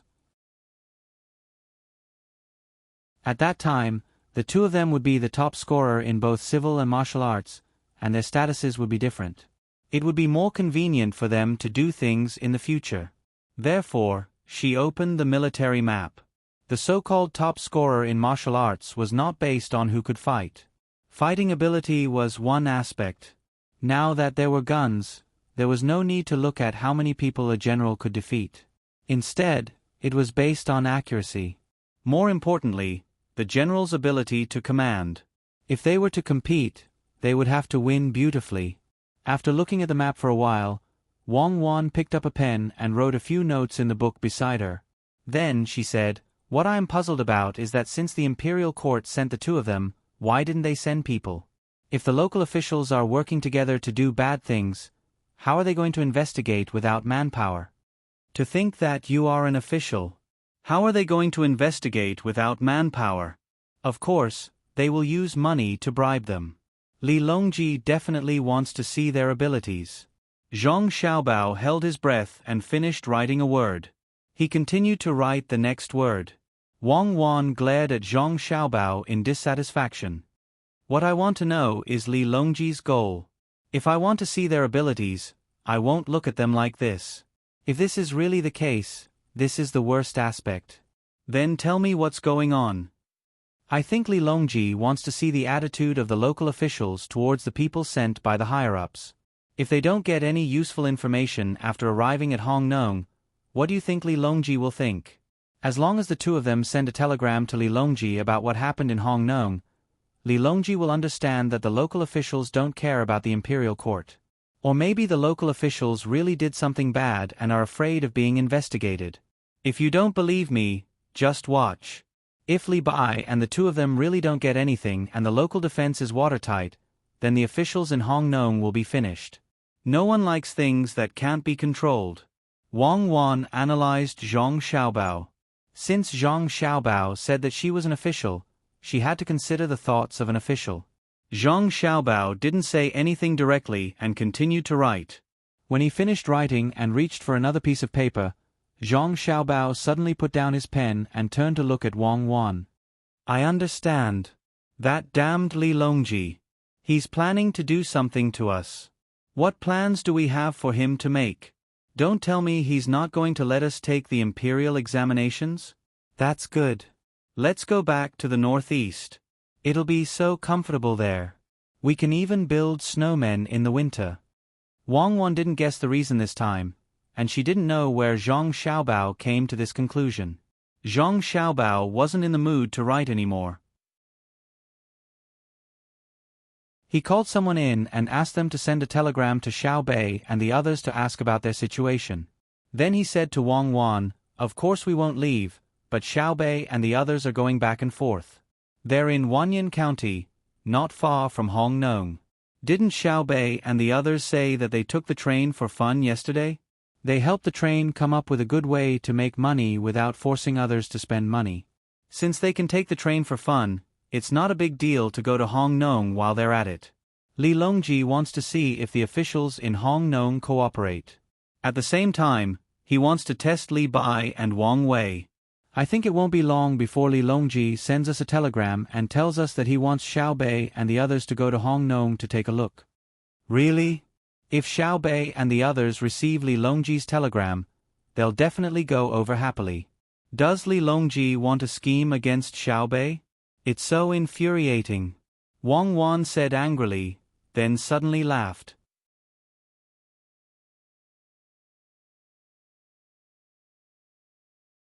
Chapter 9:13. Hearing the person's words, Zhang Xiaobao looked at Wang Wan, meaning to say, "See, I'm right, right?" Li Longji was planning to do this. He wanted to see the local officials in Hong Nong and see if Li Bai and Wang Wei were serious. What else could Wang Wan say? She replied with a "You're amazing" expression. She nodded at the person and let him leave. Just as the person left, another person came in and said to the two, "Young master, young lady, there's news from the palace." His Majesty said that he sent young lady Xiaobei to Hong Nong to keep an eye on Li Bai and Wang Wei. He asked the two of you not to worry. "Got it," Zhang Xiaobao said. After the person left, Zhang Xiaobao said, "This Li Longji can't deal with us," so he set his sights on Xiaobei and Wang Wei. Is this his only ambition? Why does he have to set the age of his opponents below 10 years old? He even told us not to worry. Of course, I'm not worried. Xiaobei and Wang Wei have hundreds of guards, so what's there to worry about? Xiaobei has been betrayed, and he even helped others count the money. Seriously, this won't do. I have to get back at Li Longji for this matter," Zhang Xiaobao said with a smile. He could imagine how excited Xiaobei would be when he received Li Longji's secret telegram. At the same time, he prayed for Hong Nong's people, hoping that they didn't have any weaknesses. If there was really a problem with the river in Hong Nong, it would really be over. If they were targeted by Xiaobei and his 9 children, they wouldn't be able to get away with anything. Wang Wan also laughed at the side. When she thought of the cute appearance of Xiaobei and the others valiantly killing their way over, she couldn't help but laugh. That's good too. Xiaobei and the others are Great Tang's patrol envoys. They have the authority and duty to patrol the entire Great Tang. There's no one in Great Tang that can't be checked. They can't just enjoy the treatment, right? When did they enjoy the treatment? Even their clothes were made by us. "Dear, this shows a problem," Zhang Xiaobao said, curling his lips. "What is it?" Wang Wan asked. "This shows that it's not easy for Li Longji. It's not that easy to be the emperor. He's always suspicious of this and that, and there are very few people he can truly trust around him. Even Li Bai and Wang Wei aren't at ease with Li Longji," Zhang Xiaobao explained. "Then why did we let Xiaobei and the others go? Don't tell me you're not worried about them?" "That's right. The only people that Li Longji can trust now are people like Xiaobei. Kids are easy to win over. Just give them candy and they'll know what's good for them." Zhang Xiaobao shook his head helplessly. Wang Wan smiled again. "Then let's see how far Xiaobei and the others can go. It would be best if they could kill a few people. Would Hong Nong's people dare to make a move on Xiaobei? Attack. If they attack, it won't be a problem of killing a few people. Send a telegram to Xiaobei and ask them to come back quickly. Perhaps after the imperial examinations, we will immediately return to the northeast and settle the matters there as soon as possible." Zhang Xiaobao then called someone over to send the telegram. He looked at the sky outside and said, "Takashita Junichiro better move quickly. Otherwise, my arrangements will be easily seen through before the Jiangnan East Road people make their move." Even without Zhang Xiaobao's urging, Takashita Junichiro was already working very hard. He assigned tasks to Yamamoto Kazumonji. On one hand, he was to buy land in Tang Dynasty. On the other hand, he was to find people to investigate the Ministry of Works. Furthermore, he was to treat people from morning to night in order to sign the lease contract for the steam engine ship and the gunship. The lanterns were already lit. When it was almost midnight, Takashita Junichiro, who had been busy the whole day, staggered back to his place. Treating a guest meant drinking wine. Drinking wine would naturally make one drunk. After a day of torment, Takashita Junichiro tried his best not to eat the dishes during the meal. He only accompanied the guests to drink. After the meal, he would drink as much water as he could to dilute the wine in his stomach. Then, he would spit it out before drinking water. Despite all the work, Takashita Junichiro, who had an empty stomach, did not feel hungry at all. When he returned to his room, he only felt that his throat was burning and his head was heavy. His eyes also felt uncomfortable as if something was burning them. No matter how much he spat out the wine, he would not be able to spit it out completely. Furthermore, he could not immediately go out and spit it out after taking a sip. "I won't drink white wine tomorrow. I'll only drink rice wine." Takashita Junichiro lay on the bed and rolled back and forth naked, hoping to find a comfortable position as he muttered. In the past, he thought that he could drink very well. After all, Japan's traditions were not much different from China's. Even the clogs and rice that he wore were learned from China. Therefore, Takashita Junichiro also liked to drink when he was in Japan. However, Japan did not have such strong distilled wine as the Tang Empire. Now, there was only sake, which was not on the same level at all. In the past, the officials of the Tang Empire drank rice wine and grape wine, but now, they liked white wine. Takashita Junichiro could not understand. What was so good about hot wine? It was not like it had been stored for many years. The wine that he drank the most today was the one that had been stored for 3 years, and the price was not cheap. After muttering for a while, Takashita Junichiro gritted his teeth and panted. Every time he panted, he would exhale a large amount of alcohol from his mouth. There was no part of his body that was not hot. Even his stomach was hot. He wished that there was a swimming pool in front of him right now and he could jump into it. It had to be cool, and it would be best if there were ice cubes in it. Just as he was feeling uncomfortable, Yamamoto also came back. His footsteps were also light, as if he was stepping on clouds. He also took off all his clothes.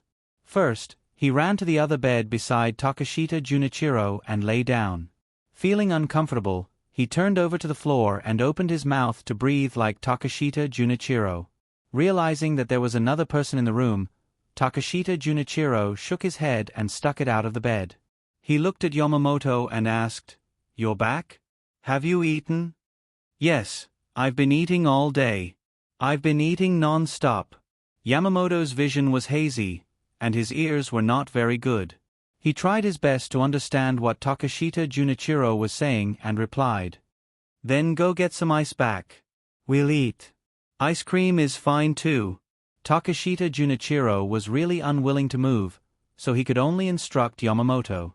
However, Yamamoto was not angry at all because he was also feeling uncomfortable. Just as he was thinking of a solution, when he heard that they were eating ice cream, he felt that it was fine. He got up, put on his clothes, and went out to buy ice cream. 15 minutes later, Takashita Junichiro and Yamamoto, who had eaten more than 10 ice creams in a row, finally felt comfortable. At the very least, their heads did not hurt as much, and their ears were no longer buzzing.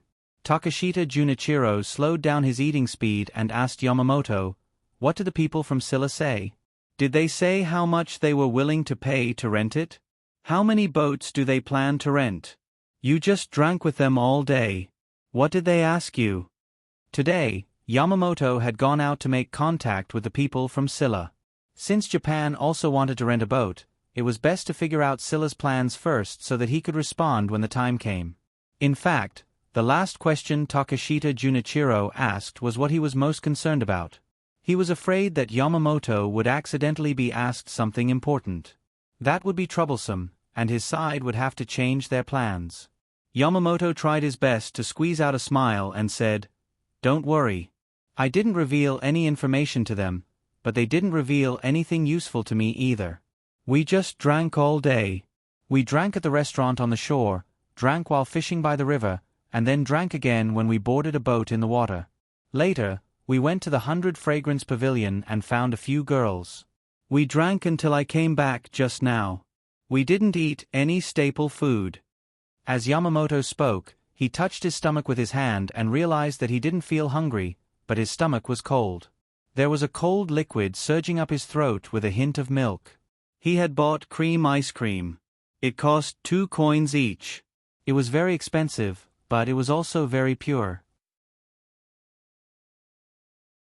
Takeshita Junichiro nodded and said, "That won't do. That's not right. You still have to go and drink with them tomorrow, but when you drink, reveal some information to them. For example, we are buying land in Tang Dynasty and want to buy more land. That's the right thing to do." Understood. When they hear that we want to buy a lot of land, they will think that we have given up on renting a boat. Then, they will lower their guard against us, Yamamoto agreed. The two of them ate a few more ice creams until their mouths and throats were numb. Only then did they stop. They resisted the urge to vomit and panted heavily again. At this time, Yamamoto returned. Compared to Yamamoto and Takeshita Junichiro, Yamamoto was much better. He also drank today, but he didn't drink with others. He drank by himself and even found a few girls to accompany him. If he didn't need to come back at night to report the situation, he would directly stay at the girls' house. As soon as he returned, Yamamoto didn't wait for Takeshita Junichiro to ask. Yamamoto took the initiative to say, "I bought a lot of land today, and they are all around the capital. It's just that the price is a little high. I'll wait for it to increase in value in the future. I'll go and take a look tomorrow. Pay attention to the money you spend. Don't spend too much, or you won't be able to break even," Takeshita Junichiro warned. He knew what Yamamoto and Yamamoto were planning. When Yamamoto mentioned it yesterday, he was very puzzled as to why they wanted to buy land in Tang Dynasty. He only understood after Yamamoto and Yamamoto explained it. The reason was very simple. The grain seed production in Tang Dynasty was very high now, and a new crop had appeared. At first, it appeared in Bohai Road, but then it spread to many places in Tang Dynasty. Although the crop had not been planted by the people yet, it was still new. Moreover, the taste had been tasted in the most luxurious restaurant between the clouds and the water, and it was very good. Yamamoto and Yamamoto's plan was to steal the seeds of Tang Dynasty. Now, some seeds could be found in the fields, but the new ones might not be the same. It was possible that some of the Tang Dynasty's officials would plant them first and strengthen the security measures, not giving them a chance. Then, they would buy more land around the capital. There was a high possibility that the seeds could fly over. Even if they didn't fly, they could set up shacks in the fields and then dig into the other party's fields below. Of course, this was only one aspect. Another aspect was that the land in Tang Dynasty was annexing a lot. The land in the capital was more expensive, especially after that thing called a train.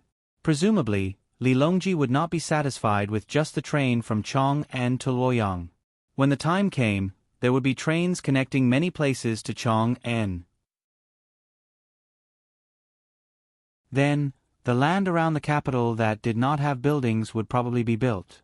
Looking at things from the perspective of development was something that Zhang Xiaobao had always advocated. If they did not buy it now and wanted to buy it when the time came, it was not a matter of how much money they had, but whether they could buy it or not. This was a long-term investment.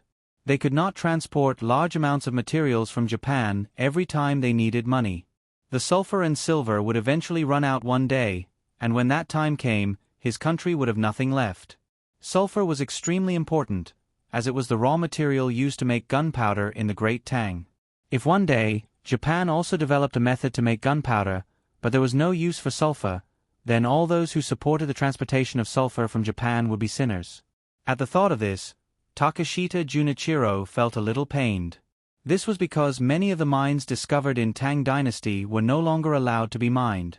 They said that they were to be left for their descendants. The things they needed were transported from other places, especially by sea. It did not matter if the distance was longer or the cost was higher. Tang Dynasty had descendants, but did that mean that Japan did not? Look at the silver being sold. Not only was the price low, but the silver had to be refined in Japan before Tang Dynasty could buy it. Furthermore, the quality had to be guaranteed. If this continued, the people of his country would definitely regret it one day. Buy it, we must buy it. Buy it and wait for their railway to be connected to more places. Once the transportation of goods and people are more frequent, we can build houses and rent them. Everyone, work hard for the sake of Japan's descendants. Takashita Junichiro's gaze became resolute as he spoke to Yamamoto Kazumoto. Yamamoto and Yamamoto bowed at the same time. Yamamoto went to buy a lot of land today. The Japanese are really too smart. Wang Wan, who was lying next to Zhang Xiaobao on the bed, looked at the ceiling under the dim light of the bedside lamp and said, "Yes, they know how to play with real estate now. Moreover, their predictions are so accurate. They know that the trains from Tang Dynasty will be unimpeded. Since the capital is the center of the country, the logistics will definitely be more developed. When the time comes, there will not be enough space for people. Naturally, they will need the surrounding land to build new houses. Those people who sold the land are all fools. If I had known this would happen, I would have bought all the land in advance. But I was worried that if I bought too much land, others would suffer losses. In the end, the Japanese took advantage of it. No, I have to think of a way. I can't let the Japanese take advantage of this. This is not a small profit. Under certain circumstances, it cannot be measured by money. It can even affect politics." Zhang Xiaobao put his arms behind his head and looked at the ceiling angrily. He could imagine the development of Chong, and after the laying of the railway. At that time, it would not be surprising if the land price was 10 times more expensive than now. For reference, he could see that when he and Wang Wan bought the land in Beijing at that time, 600,000 yuan could buy 1 square meter. Around the second ring road, 1,000,000 yuan per square meter was priceless. The most important thing was that, at that moment, the Japanese did not directly use all the land to make money. Instead, they let the Tang Dynasty's officials participate in the dividends. It was very common to get information from the officials and even directly let the officials speak good words for them. Wang Wan also knew the consequences, but she had no choice. If she had to find a way, it would be to directly declare that the land bought by the Japanese was not in accordance with the law and take it back to the country. But now the Tang Dynasty could not do that. Unless it was a time of war, the Tang Dynasty had to admit that the land bought by the Japanese was bought. She could not just tell the Japanese that they could not take over the land and then let the Tang Dynasty's officials and rich people not care, right? Xiaobao, do you have a good idea? Do you want to buy back the land from them again? They will definitely not sell it. Wang Wan had no idea, so she could only ask Zhang Xiaobao.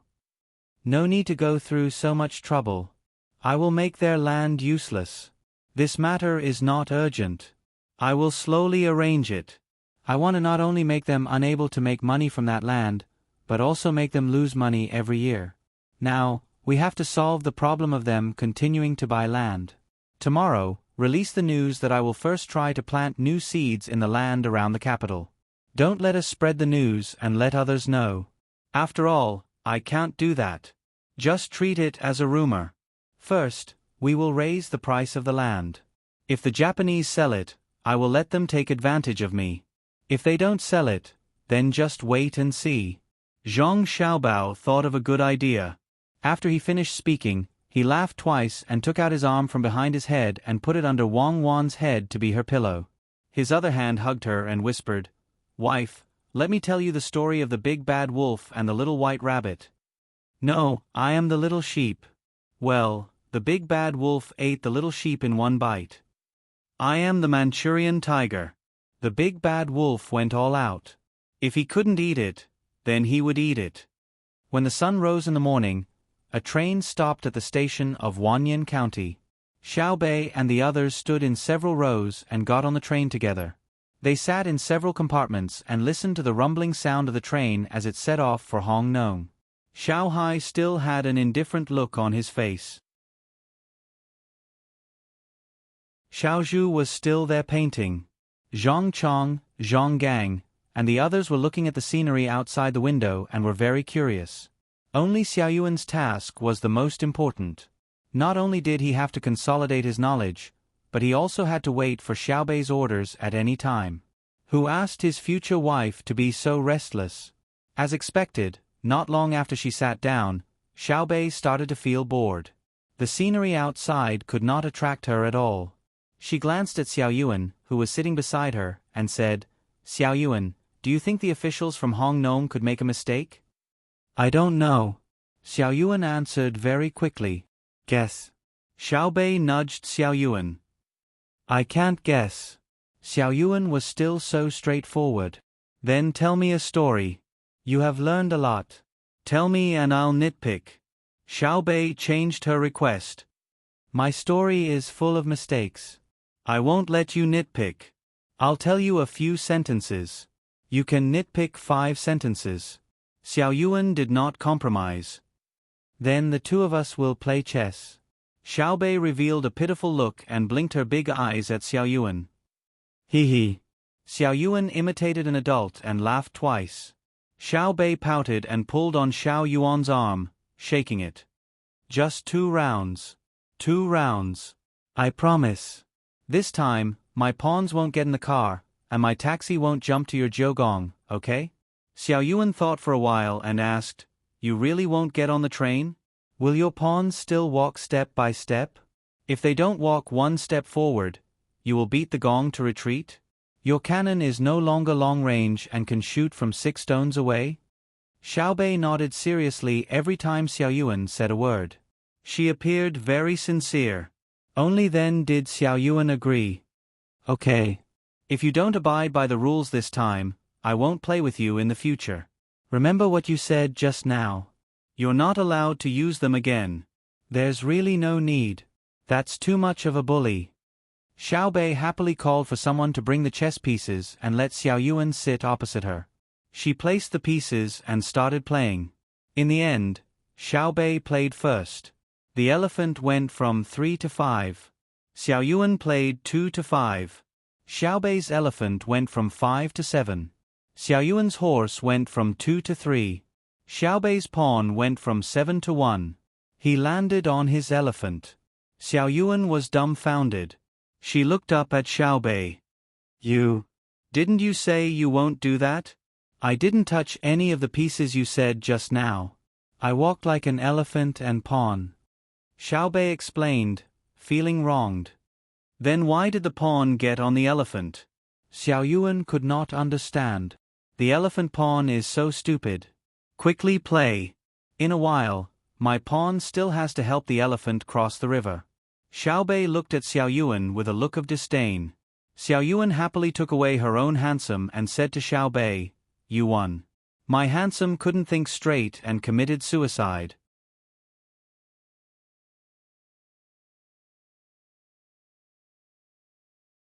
Chapter 9:14. Hearing that, Li Bai and Wang Wei looked at each other and found a place to sit down. Immediately, a teenager ran to them and asked, "What do you want to eat?" "Half a kilo of deep-fried dough sticks, soy milk, and some pickles," Wang Wei said to Li Bai. Wang Wei said to the child. He didn't dare to let Li Bai order as it was easy to get drunk. Although Li Bai didn't drink as much now, his drinking habits hadn't completely changed, especially when he was outside. If he really drank too much, said the wrong thing and caused trouble, Wang Wei would also be implicated. The kid didn't say much. He turned around and ran away. After a while, he ran back with a tray in his hand and put 2 bowls of soy milk and fruits on the table. Then, he took an iron tin box with pickles in it from the table beside him. He threw it there and ran to do other things. Li Bai opened his mouth but didn't say anything in the end. In fact, he wanted to emphasize that the pickles he wanted were cold dishes mixed with vegetables and bought with money. Like the pickles now, he didn't need to spend money. He could eat as much as he wanted. Anyway, they were as salty as salt. He could eat as much as he wanted. Eat it. I guess there will be a problem. Wang Wei picked up a deep-fried dough stick with his chopsticks and pressed it hard. The deep-fried dough stick was bent, and then he pressed it into the bowl of soy milk and said to Li Bai. Li Bai didn't think that he was talented as he used to when he left his wife's house. He was much more restrained now. Besides, he was much better than the historical Li Bai that Zhang Xiaobao and Wang Wan knew. At least he now understood the meaning of the words of the person who came to eat breakfast just now. Hong Nong was really going to have a problem, so he nodded and drank a mouthful of soy milk. He smacked his lips and found that there was no sugar. When he was about to ask someone to get it, Wang Wei said at the side, "Don't think about sugar. Didn't you hear that the price of the steamed buns has increased? Who put sugar in you? The original flavor is better. Don't you like it? I never liked it. I was not born here. I'm used to eating porridge. The soy milk is tasteless." Li Bai didn't hide his dislike for the soy milk at all. Wang Wei didn't persuade him. He wanted to call the waiter over to add another bowl of porridge, but was stopped by Li Bai. "Forget it. Soy milk it is. You can't drink the porridge." "Yes," Wang Wei said naturally. Li Bai looked at Wang Wei in surprise and kindly told him, "Brother Mo Jie, you can say this in front of me. If you go back to the capital and meet people from the Zhang family and the Wang family, don't say this. If they hear it, you will be in big trouble."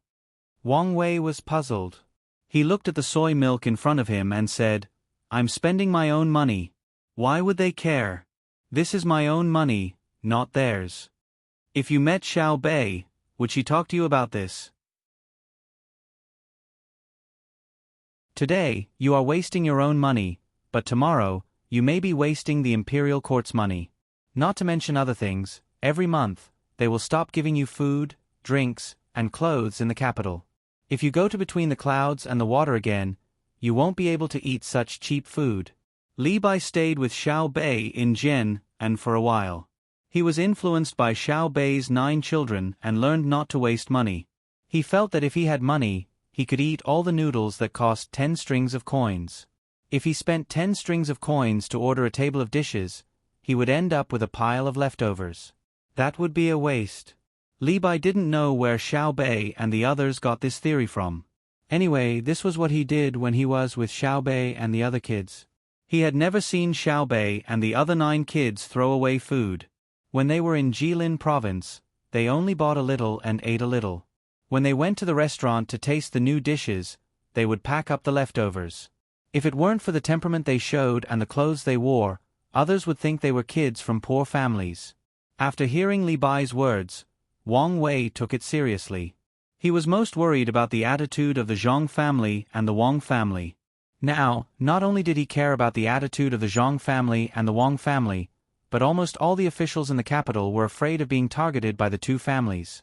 To be precise, they were afraid of being targeted by Xiao Bei. When Xiao Bei and the other 9 children lived in Chong'an, they would come out every day. Who knew when they would meet them? If they were not careful enough, they would find something that could be used against them.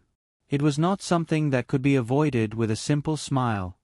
In this case, Brother Tai Bai, you should drink the soy milk. Look at the sky, it will still rain. After a few hours, the rain may be heavier. Wang Wei secretly remembered Li Bai's words. He looked at the sky and became worried again. 3 copper coins per kilogram of deep-fried dough sticks? Didn't it cost 2 copper coins before? Perhaps others also saw the rain and were afraid of being wet, so they hurriedly finished eating and shouted in that direction when they paid the bill. Li Bai and Wang Wei turned their heads and saw 3 people sitting at a table, 2 adults and 1 child.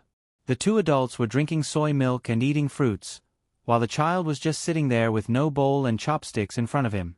It seemed that 1 kilogram of fruits cost 2 copper coins the day before yesterday, but today it was 3 copper coins.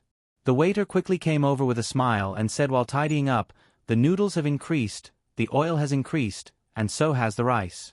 Everything that can be increased is increased.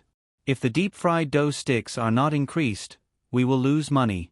In fact, we will lose even 1 copper coin."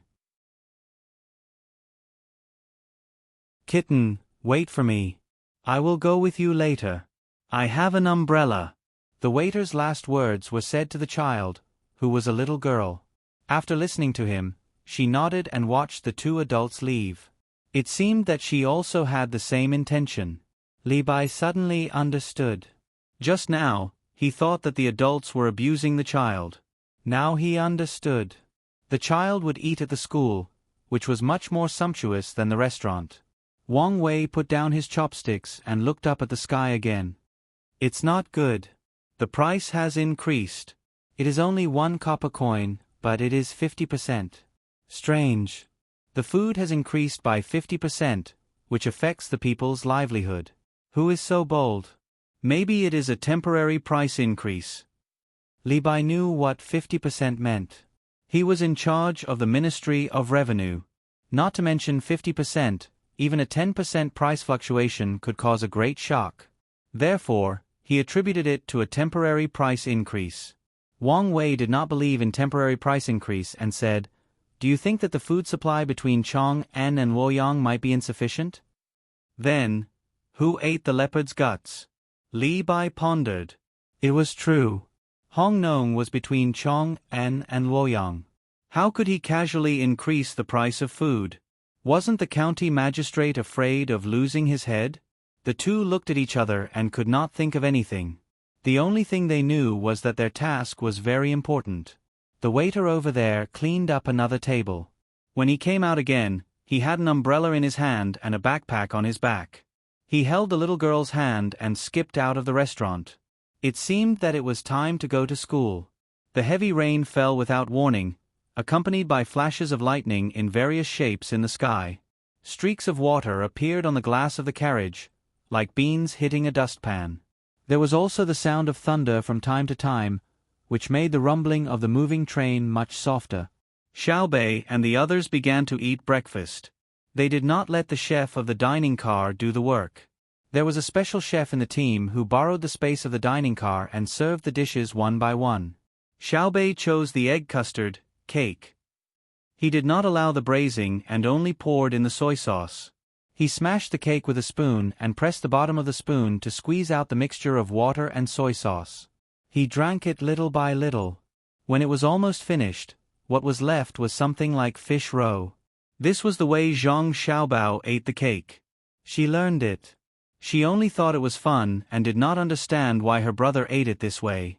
In the past, Wang Wan also asked Zhang Xiaobao why he ate differently from others. At that time, Zhang Xiaobao smiled and explained that eggs were not something that could be eaten at any time in the orphanage. If he steamed the cake once, he was afraid that it would be finished in a few mouthfuls. Therefore, he ate it little by little. He drank the water first, and then the white things that were hard and unopened could be eaten as delicious snacks. Who did not know that it was delicious when it was tender? It was just to keep it for a while longer. Not wasting food was also cultivated at that time. He was really afraid of hunger. Water. Xiao Bei poured too much soy sauce. It was too salty. He stretched out his hand and asked for water. Immediately, someone passed over a cup of water. There was nothing in it, no sugar, no honey, and definitely not mineral water. The servants did not dare to put it casually. This was strictly stipulated by the young master and young lady. It's too salty. Xiao Yuan, who was sitting opposite Xiao Bei, raised his head and looked at Xiao Bei. He was also eating a steamed egg cake. The stewed egg was not expensive, but the stewed egg with mushrooms, fungus, desert cistanche, and venison meat was the most important part of this steamed egg cake. Xiao Bei was worried about how to eat the rest. When she heard Xiao Yuan's words, she smiled at him gratefully. When Xiao Yuan regretted speaking, she put the spoon into his bowl and scooped a large piece of cake back. Then, she used the spoon to poke the cake in her bowl. "Okay, brother Xiao Yuan, you're so kind." As she spoke, she wanted to scoop more. Xiao Hai, who was eating the egg pancake, stopped and looked at his sister. "If you scoop more, Xiao Yuan won't have enough." "Oh." Xiao Bei became obedient. Recently, she was a little afraid of her twin brother. Although her brother was always quiet, as long as he spoke, she had to do it. She even praised her big brother and sister. She could not stay still. She took a soup dumpling, blew on it, and slowly took a breath. Then she said, I don't know why Uncle Emperor sent us here. It's still raining. Killing people. Xiao Hai explained to her. Killing who? Xiao Bei was not afraid of killing people or dying people. She had seen too many of them. However, she could not think of who to kill. She looked at her twin brother with an expression of asking for advice. Usually, her big brother and sister would say that brother Xiao Hai was not bad. He had strong logical thinking ability. Killing officials and people who collude with officials. Xiao Hai's answer was very short. Why? Xiao Bei did not care who to kill. She only wanted to know the reason. Because you're on the move. Xiao Hai explained. Yes, I'm here. Xiao Bei still did not understand.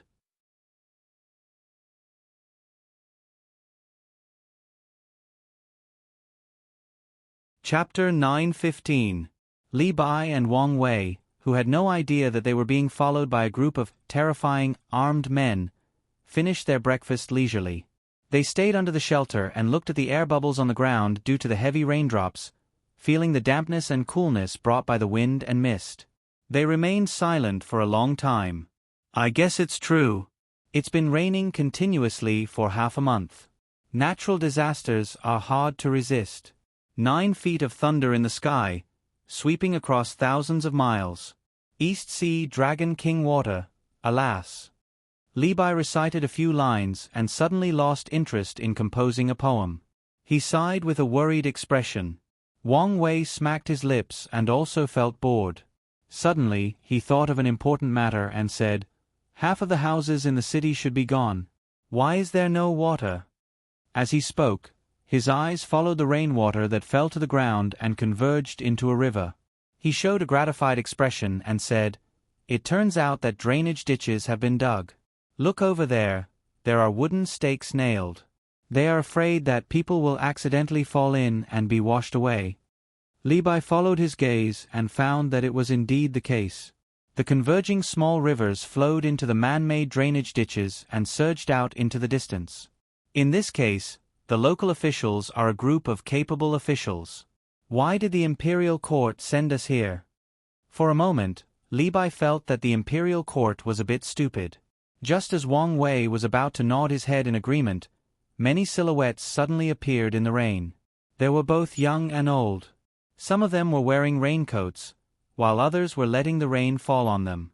Their clothes were wet and stuck to their bodies when the wind blew. Dad, here is the bun shop in the east of the city.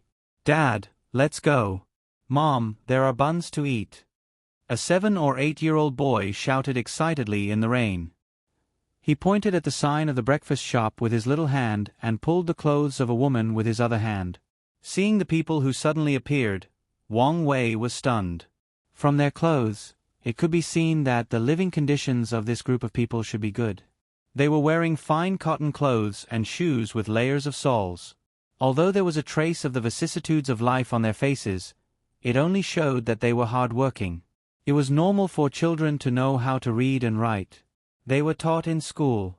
Their faces were full of baby fat. At first glance, it was obvious that they ate nutritious food. The problem was, why did this group of people not stay at home but go out in the rain? Also, why didn't children go to school? While they were puzzled, a group of people squeezed into the restaurant. Some of them went to look for the owner of the restaurant. Wang Wei and Li Bai couldn't clearly hear what the person said to the owner of the restaurant.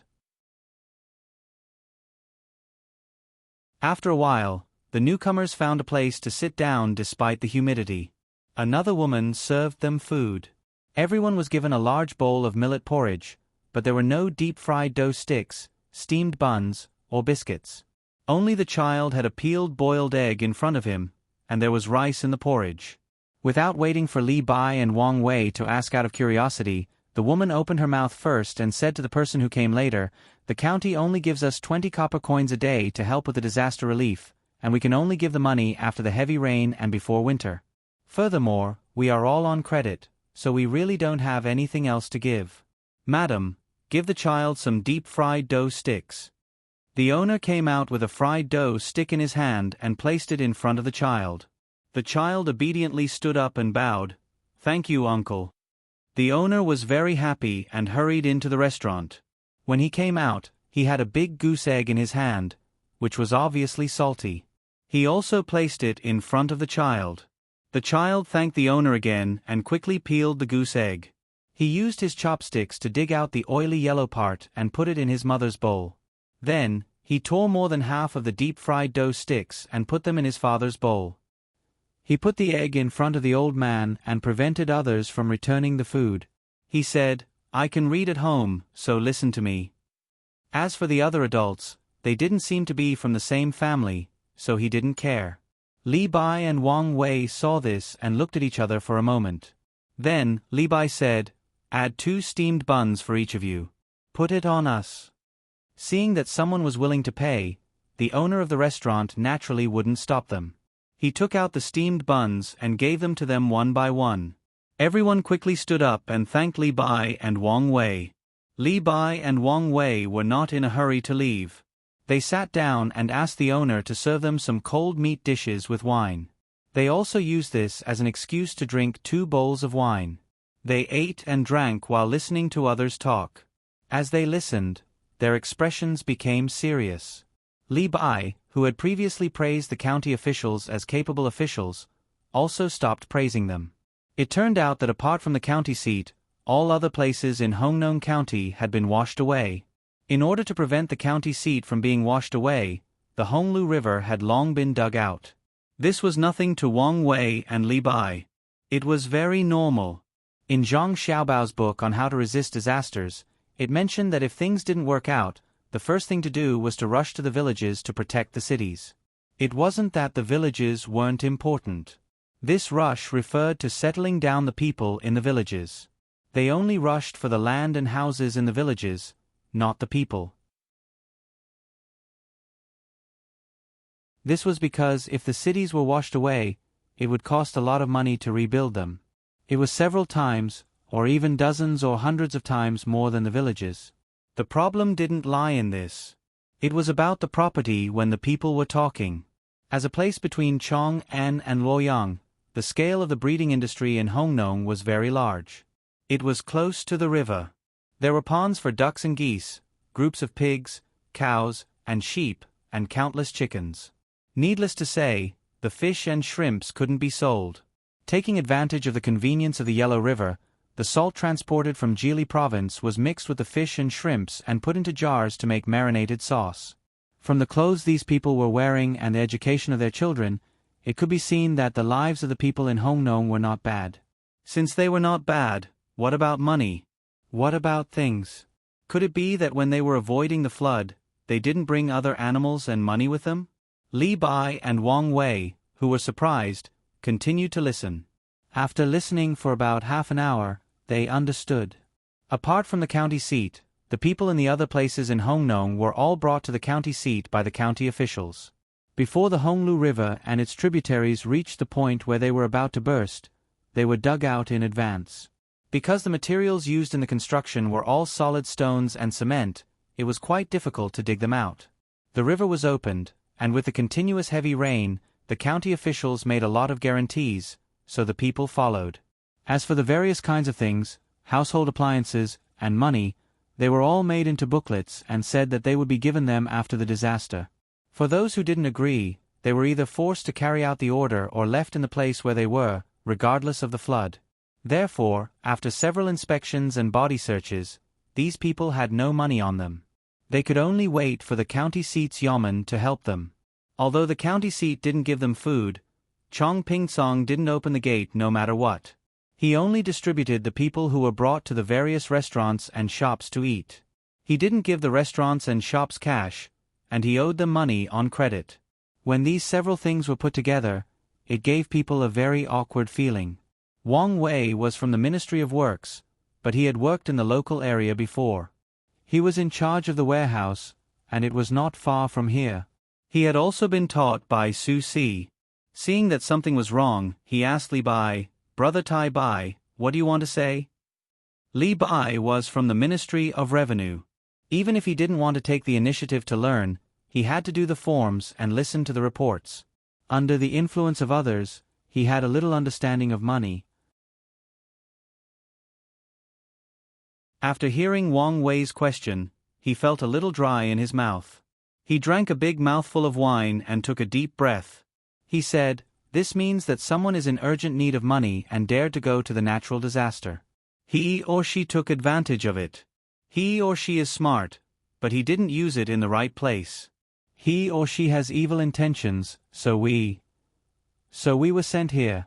It seems that the emperor knows about it and doesn't trust the local officials anymore. He sent us 2 officials from the imperial court to deal with this person." Wang Wei was a little angry, but also a little proud. He thought that him and Li by coming here showed that the imperial court attached great importance to this matter and put the burden on them. Li Bai nodded his head vigorously. His eyes were full of determination and solemnity. Of course, they would never know that Li Longji sent them here to test them. One was to test their ability, and the other was to test whether or not they were honest. Li Longji really trusted the 9 children who were about to get off the train. If the 2 of them did well, then the 9 children were just here to play. If they didn't do well, then no matter how difficult the situation was, and no matter whether they were in cahoots, Xiao Bei and the others would take care of it. The train stopped at Hongnong Station amidst the ear-piercing sound of brakes. Hundreds of people rushed out of the carriage. As soon as they reached the platform, they scattered in all directions and soon disappeared in the rain. The 5 people who had been at the platform for 3 days looked around in confusion. One of them said, "There are so many people today. They are in a hurry. They don't look like officials. Do you think there will be officials who didn't bring any attendants and directly entered the city to investigate?" The person next to him was also confused. After thinking carefully, he said with relief, "What are you afraid of? If there really is an official who went in alone, he won't be able to do anything. The city only allows people to enter and not leave. Look, what's that?" As the man spoke, he pointed at the carriages behind the bus that had just passed by. The bus in front had left, but the carriages behind were being dragged onto another track by a group of mules. The speed was very slow, and it was obvious that the things in the carriages were heavy. "Let's go and have a look." The person who spoke first rushed over. Because of the independence of the railway system, they couldn't get information from inside the railway. The 5 people went over and waited for a while. When all the carriages were in, the canvas covering the top was opened. There was an oilcloth inside. Looking carefully, they found that it was rice. Food. The person who spoke first spat out 2 words. He seemed very nervous. The other 4 people's expressions also changed. The second person who spoke looked around and said, "Quick, go back and report that food is here. Who is so powerful to know that the price of food in Hongnong County has increased?"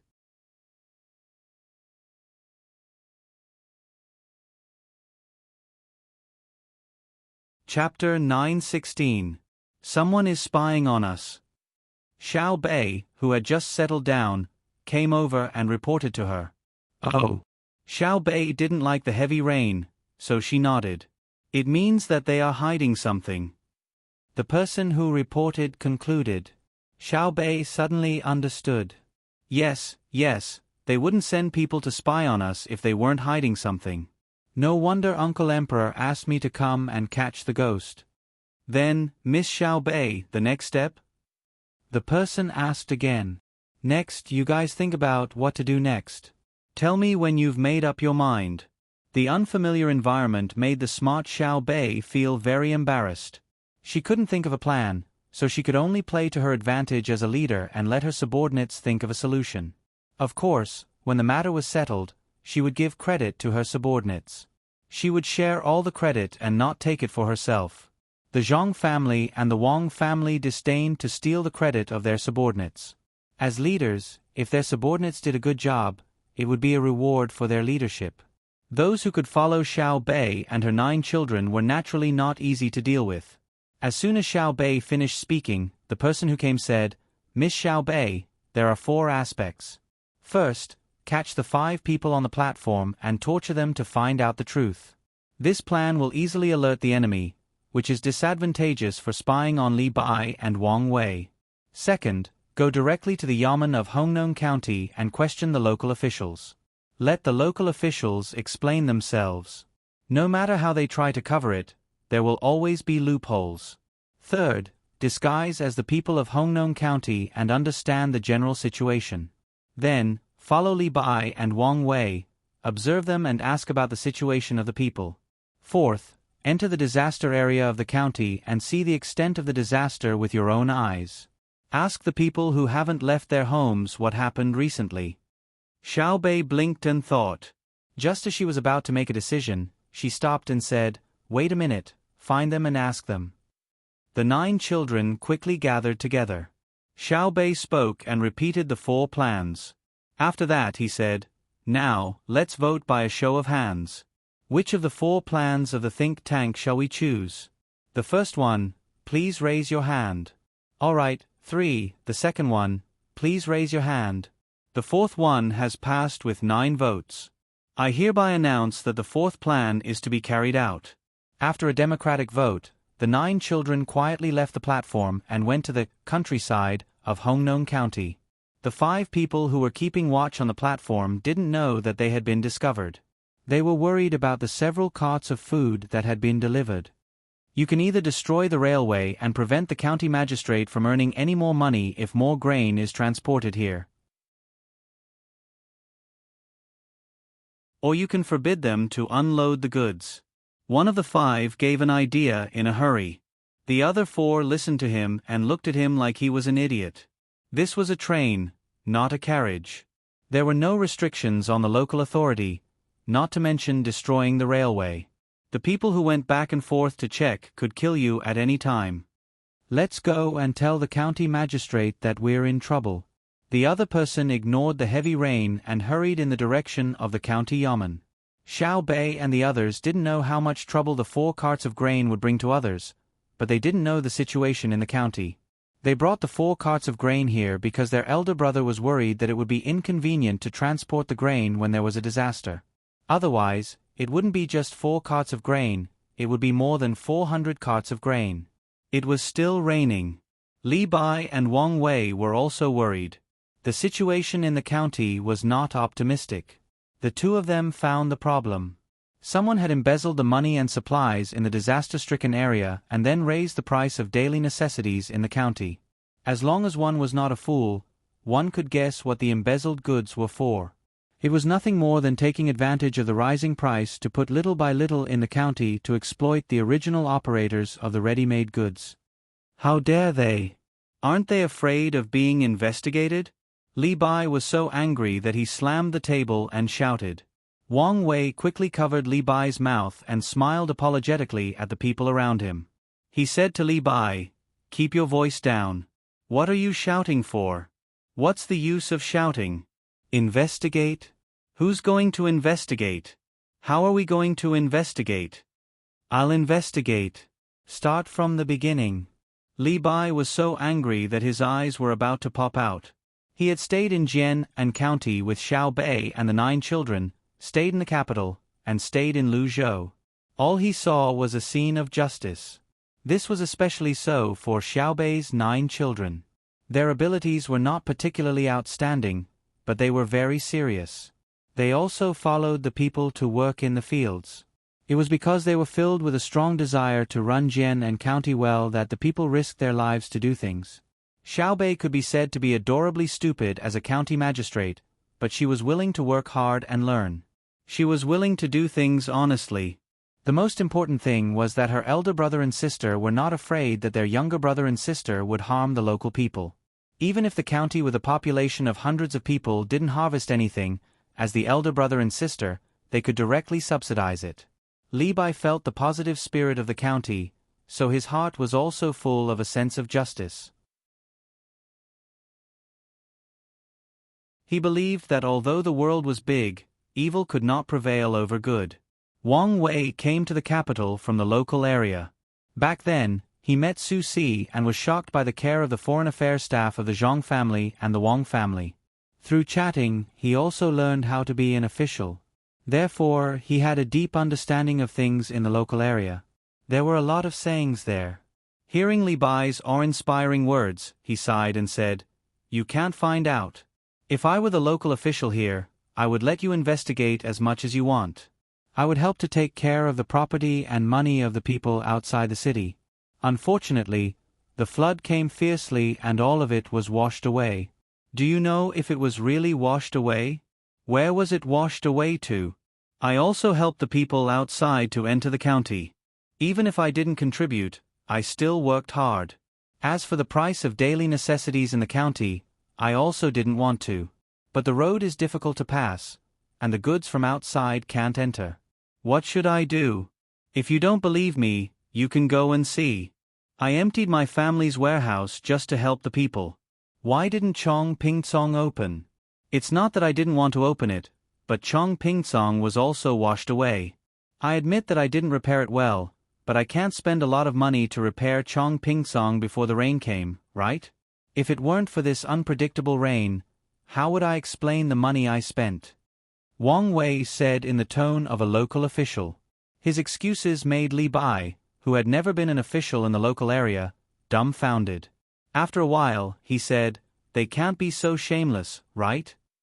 How can they be shameless? We have been working hard to do things for the people. Compared to the safety of the people's lives, we don't care about our face. If possible, we would rather exchange our lives for the safety of the people." Wang Wei added another sentence. Li Bai gritted his teeth and asked, "Then what should we do?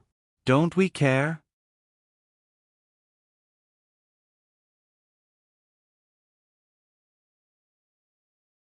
Chapter 9:17. Li Bai understood that he was not as good as Wang Wei in dealing with people. If he were to face the local officials, he might fall out with them before they could even say anything.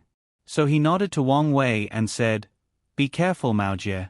I'm afraid that they will be cornered and do something desperate. Don't worry, brother Tai Bai. I'm going to praise them. You have to be more careful when you investigate in secret. I'll give you the money here. Keep it separately. Recently, the price of food is very high. If there are bad people who want to rob you, you can give them a part of it. Those who want money will not harm their lives if they get the money. Don't resist. When we finish dealing with the local affairs, we will come back to deal with them." Wang Wei said to Li Bai solemnly. They planned to part ways here.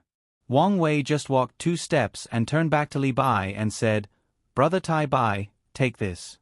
When you are hungry, take a bite." While talking, Wang Wei took out a flat thing and gave it to Li Bai. Li Bai took it in puzzlement and looked back at Wang Wei with a questioning look. This thing still had Wang Wei's body temperature. It was hot. "It's from the ministry. I was temporarily transferred to the Ministry of Works. It's a benefit for Lord Zhang's family," Wang Wei explained. "Benefit? Canned food?" Li Bai remembered something. Something like that. When other people were eating dry food, namely fried noodles and dry biscuits, the people in charge of foreign affairs of Zhang family and Wang family had canned food. Now, other people have canned food. They think that the skin of the canned food is too heavy and hard to heat, so they made aluminum foil and put things inside. There is a piece of diced meat, a small piece of fermented bean curd, a few strips of refined pickled vegetables, and a jelly-like thing to make soup.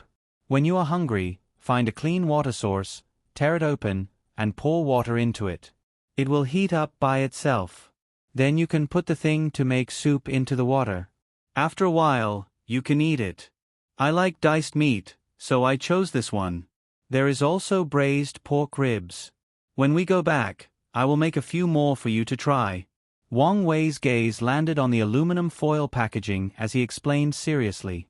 Li Bai nodded and put the package into his arms. "Take care. Take care." Wang Wei also looked like a person who often broke up in a revolutionary life, but also like a person who had to part ways with 2 people. After Wang Wei turned around and strode away, Li Bai stayed in the same place for a while. Then, he took a deep breath, found another direction, and waded through the rain. After turning a corner, Li Bai took out the aluminum foil package from his chest and carefully touched it. He sighed and said, "No wonder no one in the inner courtyard could bribe the Zhang family and the Wang family." In order for the inner courtyard members to live a comfortable life outside, there is actually a special department in charge of food and drink. He then touched the aluminum foil packaging and found that there seemed to be some bumps on it. He looked at it from the side and saw the words printed on it, "Chew slowly and drink more soup. Your health is our happiness." The fragrance of sandalwood rose in spirals, and the sound of the zither was melodious. In Hongnong County, in a side room of the third courtyard of the county yamen, there were two people sitting across from each other, playing chess. The die rolled a few times and stopped. A man in his 40s chuckled and said, "You fell into my Huaqing pool, right? Take off your clothes." The young woman opposite him said shyly, "Sir, I don't have 100 million. You're bullying me. I was also at the Huaqing pool just now. You said that women can't buy. If I buy, it will be you taking off your clothes. I won't let it go." Although she said that, her hands didn't listen. She took off her dress, revealing pink underwear. Her face was also the same color as her underwear. Beautiful, really beautiful. The clothing line of the Zhang family and the Wang family is indeed extraordinary. They can actually think of such beautiful clothes. "Baby, give me the die. Let me give you a good number." After admiring it for a while, the man took the die and casually threw it on the table. When the die stopped, the woman's eyes lit up. She carefully counted twice and said happily, "Sir, you're at my Xiaoyao residence at 9 o'clock. 5,000 coins. Sir, give me the money." As she spoke, the woman helped the man move a person to the first square in front. Okay, give me the money." The man casually took a bill from the side with the words, 5,000 coins, written on it and put it in the woman's hand. "Baby, it's your turn. If you enter my place again, you'll have to take off another piece." "Sir, you're so bad. You want me to take off my clothes? I'm so embarrassed. Sir, I'm going to throw it." The woman lightly bit her lips and was about to throw the die. "Not good, sir, not good." Before the woman could throw the die, a series of shouts came from the distance. After a few breaths, the door was knocked open with a bang. When the person entered the room, he was first shocked by the woman in underwear. Then, he remembered what he was here for. "Sir, not good. Food, there's food." The person didn't care about hiding his body while the woman was screaming. He lowered his head and said to the middle-aged man in the room, "Why are you in such a hurry? Are you in a hurry to reincarnate?" The man was obviously very unhappy. He frowned and scolded. He then gave the woman a look. The woman quickly shook her snow-white body and left. "What's the matter? Tell me." The man's face was full of gloominess. He pushed the chessboard and asked. The person praised in his heart at the fastest speed. The county magistrate was really extraordinary. The lowest level of Monopoly game for children could be changed into a trading place for money. The woman seemed to be the proprietress of the Five Colors Tavern beside the main road outside the city. She was also bought by the county magistrate. As this thought flashed through his mind, the person continued to lower his head and said, "Sir, just now, this lowly one discovered that there were 4 trainloads of grain being transported to the station. This lowly one was worried, so despite the thunderstorm outside, this lowly one informed Sir." As he spoke, he wiped his face. There was indeed a lot of water on his face. Not only was there water on his face, but his clothes were also soaked. His hair was in clumps, and raindrops were dripping down from above. Some even gathered into small streams. The man, who was the county magistrate of Hongnong County, frowned more deeply. He patted his leg with his hand and asked, "Do you know who transported the food? Are they passing by or coming to this county? What did the people at the station say?"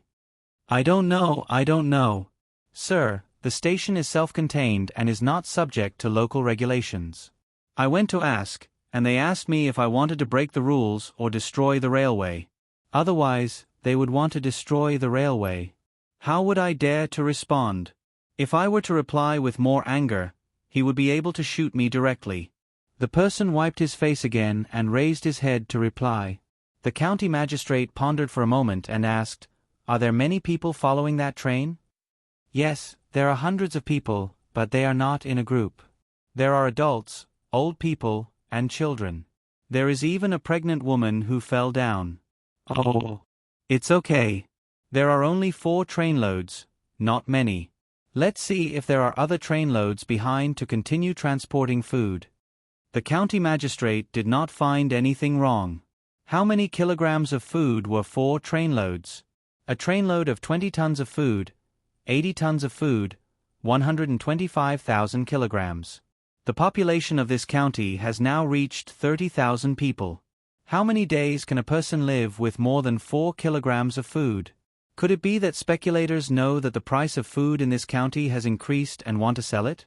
Then, "Sir, are we going to see who is unloading the food and transporting it to the county?" The person asked. "It's good to see. If they really want to transport it to the county, let me know." The county magistrate waved his hand and asked the person to leave. "Yes, I understand." The person immediately stood up and was about to leave. The county magistrate suddenly said, "Wait, it's raining heavily outside. Go to the back and drink a bowl of ginger water. Take care of your health. Someone, make a bowl of ginger water and add more red pond." "Thank you, sir." The person gratefully left from the side door. "Sir, I accidentally tore my clothes just now and changed into a new one. Do you think it's okay?" After the person left, the woman came out from the back. She changed her pink underwear into a black one. Originally, it was just a hollowed-out underwear, but now, it had become a sexy underwear. The county magistrate's eyes lit up. "Okay, this is it. Come, continue playing. It's your turn." Although he said so, the county magistrate's thoughts faded. He felt that there was something wrong with what the person reported just now. As for what went wrong, he couldn't figure it out. The woman seemed to feel that the county magistrate was in a bad mood and was absent-minded. She thought about what she heard just now and said, "Sir, are you worried about 4 carriages of food?" What does a woman know? 4 carriages of food is a lot. If you want to sell it in this county, you have to look at my face first. Humph. Do you think that Hong Nong County can escape from my control? The county magistrate was really thinking about the carriages of food. His face was gloomy as he said that. The woman laughed a few times and said, "Sir, how would I know too much? I just accidentally overheard it. I was just thinking about it. If someone really transported 4 carriages of food, it would be very simple. I just have to give him a portion of the profits and let him stay in the county. I'm just afraid that..." At this point, the woman stopped talking. "What are you afraid of? Tell me quickly. If you do well, I will give you all the money." The county magistrate said. "Really? Darren, this concubine doesn't want Darren's money. What's there to be afraid of? What I'm afraid of is that someone has inadvertently brought food with them and doesn't intend to sell it. It's just a matter of habit. For example, Zhang Xiaobei from the Zhang and Wang families. If she went out, she would probably bring food, medicine, and many people. If you really meet such powerful people, you won't be able to keep them. How could their families not know when they go out? I'm just saying. Which aristocratic family is willing to run around in the rain? Not to mention Zhang Xiaobei." The woman held the dice in her hand and kept glancing at the county magistrate. Her body was slightly swaying, and the skin under her sexy clothes could be seen from time to time. Unexpectedly, her words touched the county magistrate's heart. The county magistrate had been feeling uneasy. When he heard the woman's words, he opened his eyes in horror and said, "No, Zhang Xiaobei, 4 carriages of food. Hundreds of people got off? Old and young. And pregnant. Come on, investigate. Send people to check around the county. Don't let a single person go." After muttering a few words, the county magistrate shouted. Sweat dripped down from his forehead. If someone could see his back, they would see that his clothes were all wet in an instant. "Sir, why are you in such a hurry? Would Zhang Xiaobei come here for no reason?" the woman advised. You don't know. A few days ago, Someone sent news that Xiaobei was in Wanyan County. How close is that to our county? A child can even go to Luoyang, let alone Wanyan County to Hongnong County. A child wouldn't care if it was fine. Zhang family and Wang family fit your description. As long as a child goes out, there will be a lot of supplies and people. What they are best at is disguise. There are old people, children, and pregnant women at the station. How can it be so coincidental? It's better to be safe than sorry. Go and investigate. You must find out. The more the county magistrate thought about it, the more he felt that this was the case. He ordered people to watch around the county. Then, Your Excellency, The woman regretted speaking so much. Go and have a rest. Take the money on the table. Sigh. The county magistrate's anger disappeared in an instant. He waved his hand and ignored the woman. Whether it was the woman's intuition or the county magistrate who was afraid of everything, they really guessed part of the truth. Xiaobei was here. But she was not passing by casually. She was here specifically for Hongnong. Naturally, the food was like the woman's analysis. As the elder brother, Zhang Xiaobao brought emergency food for his younger siblings. As for meat, there was no meat. Because if something really happened, it would be good enough to have food. Who would want to eat meat? Of course, there was no lack of meat for Xiaobei and her 9 children. When the county magistrate asked people to stop them, Xiaobei cleverly listened to other people's advice and went directly to the village outside the county. She wanted to see how bad the place Uncle Emperor asked them to come to was. It's been washed away. The autumn harvest is going to be washed away too? Damn the rain. Why does it have to rain now? Xiaobei, who was held in someone's arms and watched others move forward step by step with difficulty, pointed at the destroyed field and said, Xiaohai was also held by someone else. It was not that he was pretentious, but the ground was too muddy. The adults were wearing boots, so their calves could not be seen. If they really walked on the ground, they would be directly in the mud from the waist down. Hearing Little Bei's words, Little Hai looked at the water flowing down the edge of the umbrella and said, This shows that technology is not advanced. Didn't Big Brother and Big Sister mention it when they were telling stories? There's a place where technology is advanced. If you want to make it rain, you have to use a special object to hit the sky to form a rain cloud. Then, you hit something else, and the rain will fall. If you don't want to make it rain, you hit something else in the sky. Then the clouds that were about to rain will not rain and drift to other places. The people there don't believe in God and don't ask the Dragon King. I want to study mathematics well.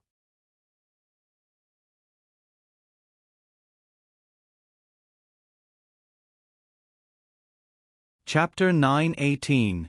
After parting ways with Li Bai, Wang Wei did not find an inn to rest. Braving the heavy rain, he passed by a grocery store and bought a bamboo hat at a high price. He covered his wet head with it to protect himself from the rain and prevent himself from getting sick. He walked along the street and entered the widest main road. Not long after, he saw the Hongnong County Yamen. There were 2 Yamen runners guarding the entrance. To be precise, they were enjoying themselves. A shed was set up at the entrance of the Yamen. It was large enough to protect the Yamen runners sitting in the middle from the wind and rain. Light smoke with the aroma of meat drifted out of the shed. When Wang Wei breathed in the strong scent of cumin, he wanted to have another meal even though he had just eaten not long ago. Wang Wei's appearance did not attract the attention of the 2 Yamen runners. They continued to roast the delicious food.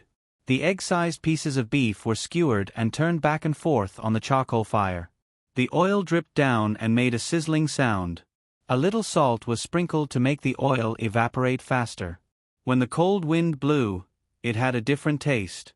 Good life, good enjoyment.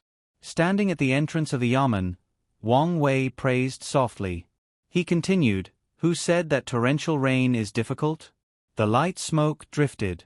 Like blood charcoal red and oil yellow, don't forget that the immortal court is in the human world.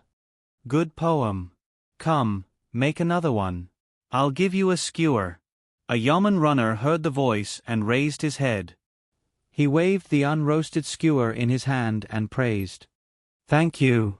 I'm not in a hurry to eat the meat. Are the officials in the county? I'm here because of the Emperor's order to patrol this place. Wang Wei tried to resist the urge to take out the pistol he gave to the Yamen runner for self-defense and shoot him. His face was darker than the sky. While speaking, he walked into the shed and took out his identity document to show it to the two Yamen runners. The Yamen runner who spoke just now was stunned. He swallowed his saliva and nervously looked over. After a few glances, he confirmed that Wang Wei's identity was not fake. He smiled awkwardly and said, "Ah, I didn't know that you were coming. Please forgive me for not welcoming you." The other Yamen runner beside him also had a good eye. He quickly handed Wang Wei a few skewers of freshly roasted meat and said shyly, "Sir, please have a taste. It's fresh and fragrant. I'll report it to you right away." Wait a moment. Wait a moment. Wang Wei turned around and saw half of a child's head poking out from a corner not far away. He narrowed his eyes and sized up the two bailiffs. The muscles on his cheekbones moved upwards, revealing an expression that was both sad and smiling at the same time. He silently took the meat skewers, pinched cumin from the seasoning box beside him, and slowly sprinkled it on the meat skewers.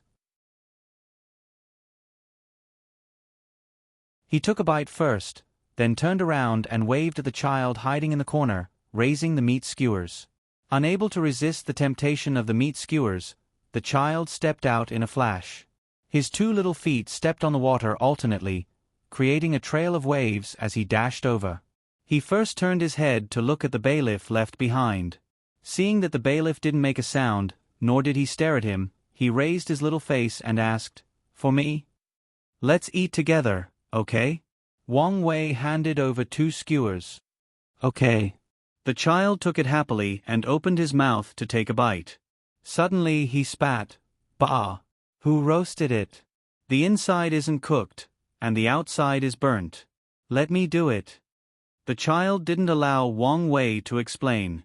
He snatched the remaining meat skewers from Wang Wei's hands, added his own, and put them back on the stove.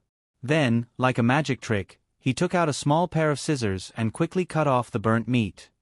He smoothly flipped the meat skewers with one hand, and with the other hand, pinched the seasoning on the side and sprinkled it on the meat skewers from time to time. It didn't take long for the meat skewers to be cooked. Just by smelling them, Wang Wei found that they smelled much better than before. He looked at the child in surprise and asked, "Kid, how do you know how to barbecue?" "I opened a barbecue shop before I came to the county town. Let me tell you, it's not good to directly use fresh meat when barbecuing. There's blood that hasn't been cleaned, so you should first simmer it. Also, I don't know who cut this meat. It's too easy to break apart when you barbecue it. Moreover, the heat isn't uniform, so it'll get stuck in your teeth when you chew it. Today you treat me to it." After the child finished speaking, he blew 2 puffs of air to disperse the smoke. Looking at the color of the meat, he nodded with satisfaction and handed the meat skewers back to Wang Wei. Wang Wei's mood suddenly became much better. It wasn't because the child knew how to barbecue meat skewers, but because of the child's optimistic spirit. He opened his mouth and bit off a piece of meat. While chewing, he nodded, "Delicious, good skill. I never thought that barbecuing meat skewers would require so much knowledge. Do you like barbecuing meat skewers in your family?" The child replied with a sure expression and nodded, "Yes, my family loves to eat meat skewers. My father said that if he doesn't like to eat meat skewers, he should never sell them to others. Because he likes to eat meat, he studies it and is devout." Hearing the child's words, Wang Wei was stunned.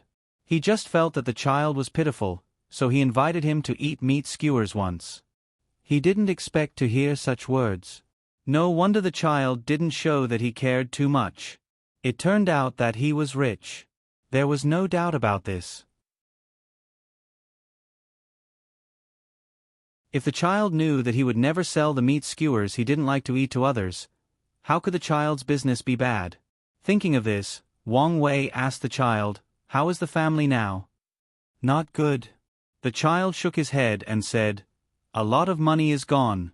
The 300 cows and 500 sheep that we just bought last month are gone. The chickens, ducks, and pigs are also gone. The loss is even greater. The most important thing is that the county school is full. I can't squeeze in, so I missed a lot of classes. Well, don't worry, everything will be fine. When the flood passes, your cows and sheep will be back. Wang Wei comforted. No, this is not a natural disaster, but a man-made disaster. The previous county magistrate of Honglu River had built a very strong river. How could it be washed away?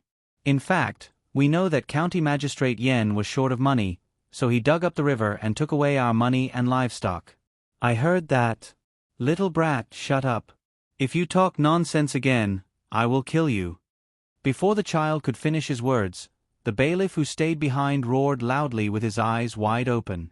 He began to roll up his sleeves, looking like he was going to beat the child. Humph. The child hid behind Wang Wei and poked his head out. The king is the boat, the commoner is the water is the boat, the water is the boat, the water is the boat, the water is the boat, the water is the boat. You can seal my mouth, but how can you seal the hearts of the people in the world? That's right, that's right. Wang Wei nodded repeatedly. A feeling of admiration for Zhang Xiaobao and Wang Wan rose in his heart. This was the result of the Chaoyang operation. The child he met at breakfast was polite, but now the child was telling the truth.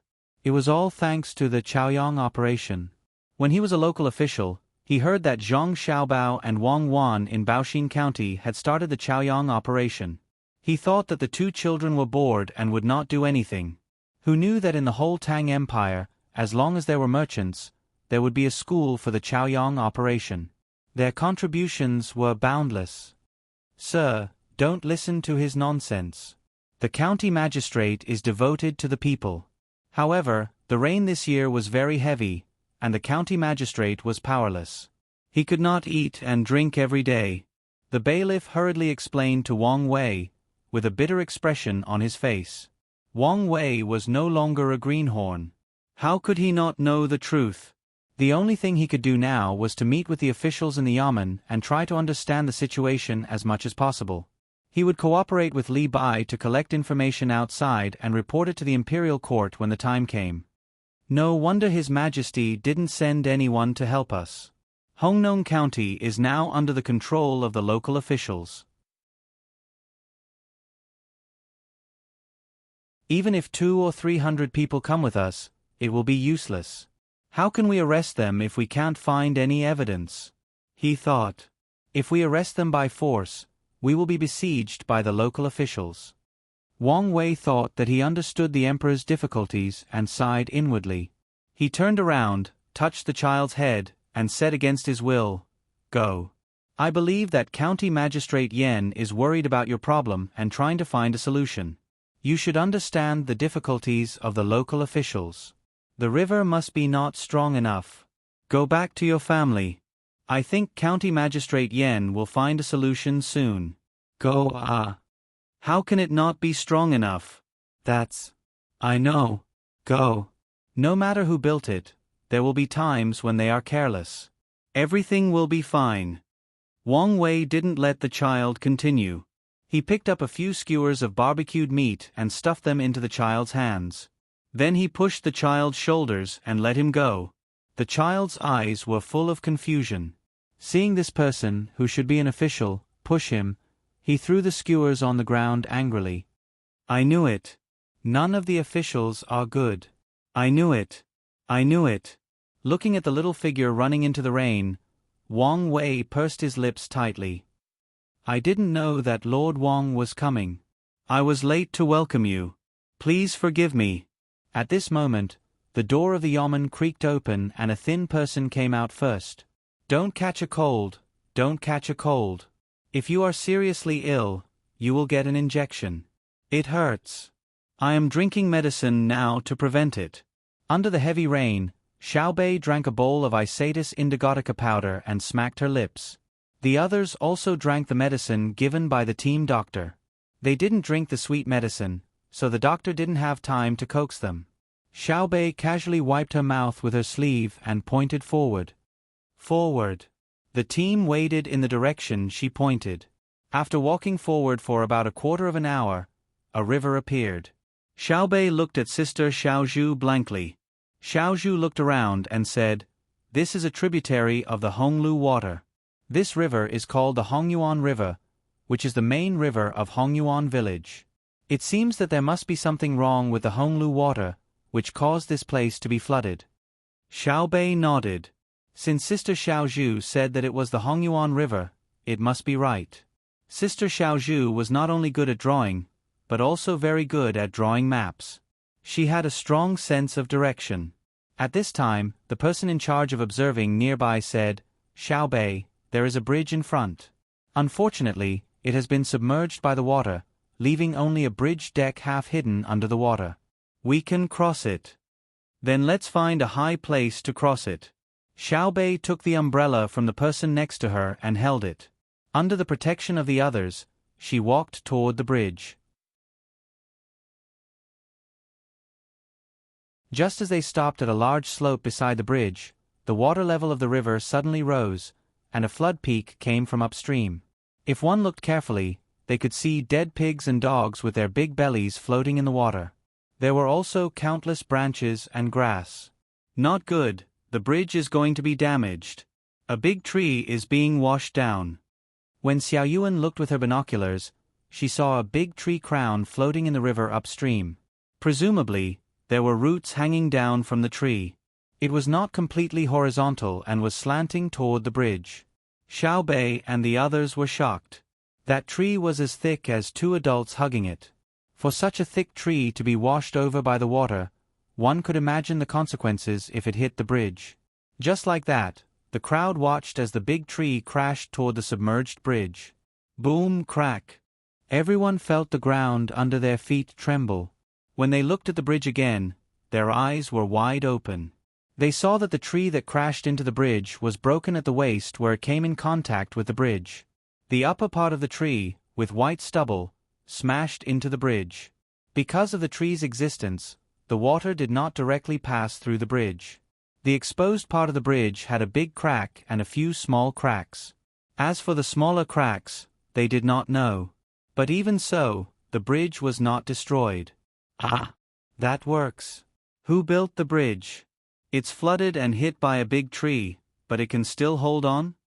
Xiaobei's eyes were wide open as she stuck out her tongue. Two people in the group immediately jumped down, ignoring the water that was rushing towards them. They swam to the bridge where a pillar was exposed on the shore. They dived in and touched it.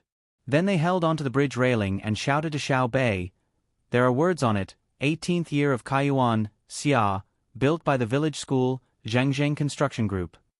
As they spoke, there was a hint of pride on their faces. "Ha!" Xiaobei waved her little fist excitedly. "I knew it. The sturdiest part must be built by my family. Zhangzheng Construction, strong bones." The others were also proud. The person in charge was puzzled. "Based on what you said, Honglu River's Water Conservancy project should also be built by our family's construction group. Usually, after finishing the local project, they use the profits to build the main body of the local school. Since that's the case, why did the dam burst?"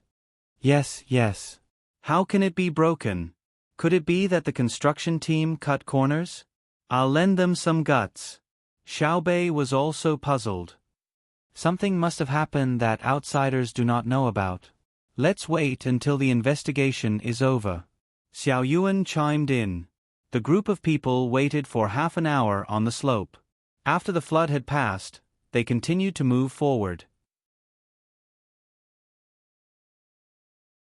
When they were crossing the bridge, they carefully looked at the place where the tree hit.